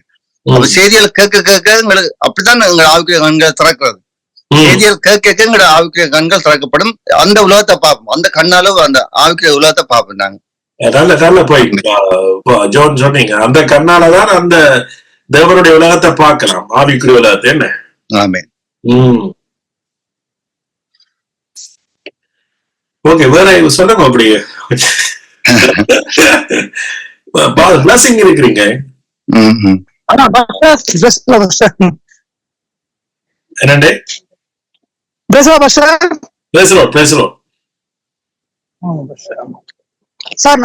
அதாவது நம் நோய்களை எல்லாம் சுமந்து கொண்டார். அந்த வார்த்தை அற்புதமான வார்த்தை பாஷா. அது மட்டும் இல்ல, அந்த தண்டனையும் அவர் சுமந்து கொண்டார். இது எப்படின்னா, இது மனிதனுடைய அந்த சிந்தனைக்கு எட்டாத காரியங்களை தேவன் செய்திருக்கிறார் தன் குமாரன் மூலமா. இலகுவாக்கி இருக்காரு பாஷா. இதுதான் பவுல் சுவிசேஷம். நம்ம சுவிசேஷம்னா அந்த வார்த்தை அதிகமா பயன்படுத்தி அந்த வார்த்தை சாதாரணமா அப்படியே சொல்ல ஆரம்பிச்சிட்டாங்க. தேவனுடைய நற்செய்தி நம்மளுக்கு எளிமையான முறையில கொடுத்திருக்கு. ஆனா அது அந்த வார்த்தை பவர்ஃபுல்லான ஒரு வார்த்தை பாஷா. தேவனுடைய நற்செய்தி இது அதாவது சொல்றவங்க பாவத்தை மட்டும்தான் சுமந்து கொண்டார். இல்ல, பாவத்துக்குரிய தண்டனையும் அதுக்குரிய விளைவுகள் எல்லாமே அவர் சுமந்து கொண்டார். இன்னொன்னு பாஷா, இன்னொன்னு என்னன்னா, நீங்க சொன்னீங்க சாத்தான மாமிசம். தேவன் மாமிசத்தை உண்டாக்கல, சரீரத்தை உண்டாக்குனார். தேவன் பூமியை உண்டாக்குனார், உலகத்தை பிசாசத்தை உண்டாக்குனார். உலகம் மாமிசம். மாமிசத்தையும் தேவன் உண்டாக்கவில்லை, உலகத்தையும் உண்டாக்கவில்லை. உலகம் என்பது பிசாசுடைய கட்டுப்பாட்டுக்குள்ள வர்றதான் அந்த உலகம். ஆனா தேவன் அந்த உலகத்தையோ மாமிசத்தையோ உண்டாக்கல. இன்னொன்னு பவுல் ரோமர்ல சொல்லும்போது தெளிவா ஒரு 2 வார்த்தை வரும் பாஷா. மரண சரீரம், பாவ சரீரம் அப்படிம்பாரு. இந்த சரீரத்துல 2 விதமான தன்மைகள் இருக்கு பாஷா, இன்னும் இருக்குது. அந்த பாவ சரீரம், மரண சரீரம்ங்கிறது நம்ம ஆவியில நீதிமானாக்கப்பட்டிருக்கிறோம், தேவனை போல இருக்கிறோம், கிறிஸ்து நமக்குள் வாசம் செய்கிறார், கிறிஸ்துவை உடையவன் ஜீவனை உடையவன். இது எல்லாமே எங்க சொல்லப்படுதுன்னா புதிய இன்னர் மேல சொல்றாங்க. பவுல் சொல்றது போல ஆவிக்குரிய மனிதன்ல பேசப்படுது, கிறிஸ்துவுக்குள் பேசப்படுது. ஆனா இன்னும் பாவம் இருக்கா, உலகம் இருக்கா? இருக்கு. இது என்னன்னு கேட்டீங்கன்னா, இது அந்த தேவனுடைய முழுமையான அந்த ராஜ்யத்துக்குள்ள, முழுமையான அவருடைய அரசாங்கத்துக்குள்ள என்ட்ராகும் போது இது எதுவுமே இருக்காது. மாமிசம் இருக்காது, உலகம் இருக்காது, பிசாசு எதுவுமே இருக்காது. அப்படிதானே? ஆமா ஆமா. ஏன்னா பாவ சரீரம் அங்க இல்ல, மரண சரீரம் அங்க இல்ல. என்ன பாஷா? நீங்க சொல்றது 100%.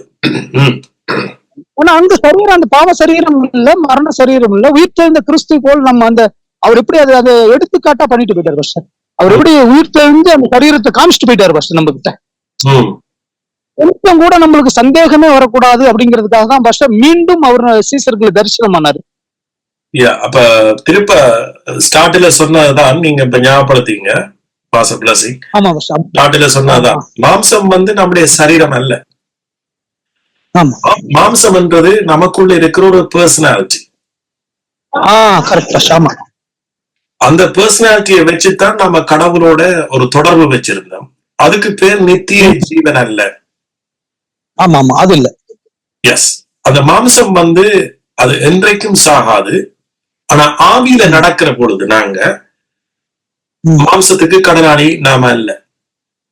இல்ல இல்ல, ஆமா, கரெக்ட். இப்ப ஆவியில நடக்க கற்றுக் கொடுக்காத பொழுதுதான், போதகர்கள் இன்றைக்கு இல்லாத பொழுதுதான் கூடுதலான கிறிஸ்தவர்கள் மாம்சத்துல நடக்கிறார். மாம்சத்துல நடக்கிற பொழுது தேவனிடத்துல இருந்து எங்களுக்கு எந்த ஒரு பிரயோஜனமும் பெறாது.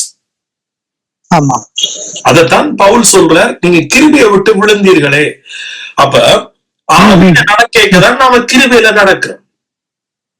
ஆமா, ஆவியில நடக்க பிசாசுக்கும் எங்களுக்கும் சம்பந்தமே இருக்காது. பிசாசுங்களோட வாழ்க்கையில குறுக்குறதுக்கு வாய்ப்பே இல்லைன்னா அவ்வளவு பவர்ஃபுல்லானது. தேவன் போன இடம் போன இடம் எல்லாம் சும்மா அற்புத காடா இருந்துச்சு. அப்ப நான் ஆவியில நடந்து போய்க்க பிசாசு எங்களோட வாழ்க்கையில குறுக்கிடான். ஆனா எப்ப நாம சில பேர் வந்து மாம்சத்துல நடக்கிறதும் இல்ல, ஆவியிலையும் நடக்கிறது இல்லை, ரெண்டுக்கும் விடப்பட்ட மாதிரி அப்படியே ஆவியிலையும் நடக்கிறது இல்ல, மாம்சத்திலையும் நடக்கிறது இல்ல, ரெண்டுக்கு விடப்பட்டதுக்கு இருப்பார்கள். அப்ப அங்க என்ன நடக்கும்னு சொன்னா, லைஃப் வந்து சில சுமத்தா போகும். ஆனா ஜெயமுள்ள வாழ்க்கை இருக்காது. சோ அப்ப நாம ஜெயமுள்ள வாழ்க்கைன்னு சொன்னா நாங்க ஆவியில நடக்கணும், ஆவியில பேசணும். இதைத்தான் ஆவியில பேசணும். அந்நிய பாஷையை நாங்க சொல்லல, ஆவியில பேசுங்க, ஆவியில ஜெபம் பண்ணுங்க என்று சொல்றேன். சோ அந்நிய பாஷையை குறிச்சு நான் பேச வரல, அது சரியா அப்படியான்றது நான் அந்த டாபிக் நான் இப்ப பெருசா எடுக்கிறது இல்லை. ஏன்னா சிலர் வந்து ஒவ்வொருத்தரா விளங்கி கொள்றாங்க. சோ அது கதைக்கிறதாலையும் ஆண்டவர் சொல்ல போற லேட்டா இதை கதைக்கிறாண்டு இல்ல கதைக்கா விட்டதாலே ஏண்டா கதைக்கல இன்னும் பேச போறது இல்லை. அது ஒரு இப்ப நான் இப்ப அதை விட்டுட்டேன். ஆனா ஆவியில நாம நடக்க அது ஒரு பவர்ஃபுல். விசாசு வந்து எங்களோட வாழ்க்கையில கிட்ட இருக்க முடியாது. சோ அது நான் கற்றுக்கொண்ட பெரிய உண்மை. ஆவியில நாம நித்தவன் நடக்கணும், ஆவியில ஜெபம் பண்ணணும். அப்பொழுது மாம்ச இச்சையை நிறைவேற்றாதிருப்பீர்கள் சொல்றேன். அப்ப நம்ம ஆவியில நடக்காம இருக்கேதான் நாம என்ன செய்ய வேண்டி வரும்? கடவுளுக்கு நாம மாம்சத்தினால எங்களை காரியங்களை ப்ரூவ் பண்ண வேண்டி வரும். அந்த டைம்ல மாம்சத்துல நடக்கதான் சத்துருவும் வந்து வாசல் படியில நிற்பான். ஆமா, சோ எப்படி சொல்லலாம்? அதாவது ஆவியில் தேவனுடைய ஜீவன் இருக்கிறது, மாம்சத்துல பிசாசுடைய தன்மை இருக்கிறது. எஸ், அவ்வளவுதான். இது ஓப்பனா நாம சொல்ல பயப்படுறோம் வெளிய. ஆமா, மனுஷனுக்குள்ளதான் கடவுளும் பிசாசும் இருக்கு. ஆமா ஆமா, நான் வெளியில யாரையும் குற்றப்படுத்த வேண்டிய அவசியம் இல்லை. ஏன் வெளியில நாம யாரையும் குற்றப்படுத்த வேண்டிய அவசியம் இல்லை. ஆனா எங்களுக்கு ஆவியில வாழக்கூடிய அளவுக்கு சகலதையும் ஆண்டவர் நமக்குள்ள வச்சிருக்கிறார். அதனாலதான் பைபிள் ரோமர்ல இருந்து, கலாத்தியர்ல இருந்து, கொரிந்தியர்ல இருந்து மாம்சத்தின்படி நடவாமல் ஆவியின்படி நடக்கிறவர்களுக்கு என்று சொல்றேன். ஆவியின்படி நடந்தால் நீங்க நியாயப்பிரமாணத்துக்கு கீழ்பட்டவர்கள் அல்ல என்று சொல்ற. அப்ப மாம்சமும் நியாயப்பிரமாணமும் வலு கொடுக்குது மனுஷன் வாழ்க்கையில விளையாடுறதுக்கு. அப்ப இதுக்காகத்தான் நாங்க ஜெபம் பண்றோம். இதுக்காக ஜெபம் பண்ணி ஆண்டவர்களுக்கு வெளிப்படுத்தணும், ஜெபம் பண்ணணும். சோ ஆசீர்வாதம். ஆமென்.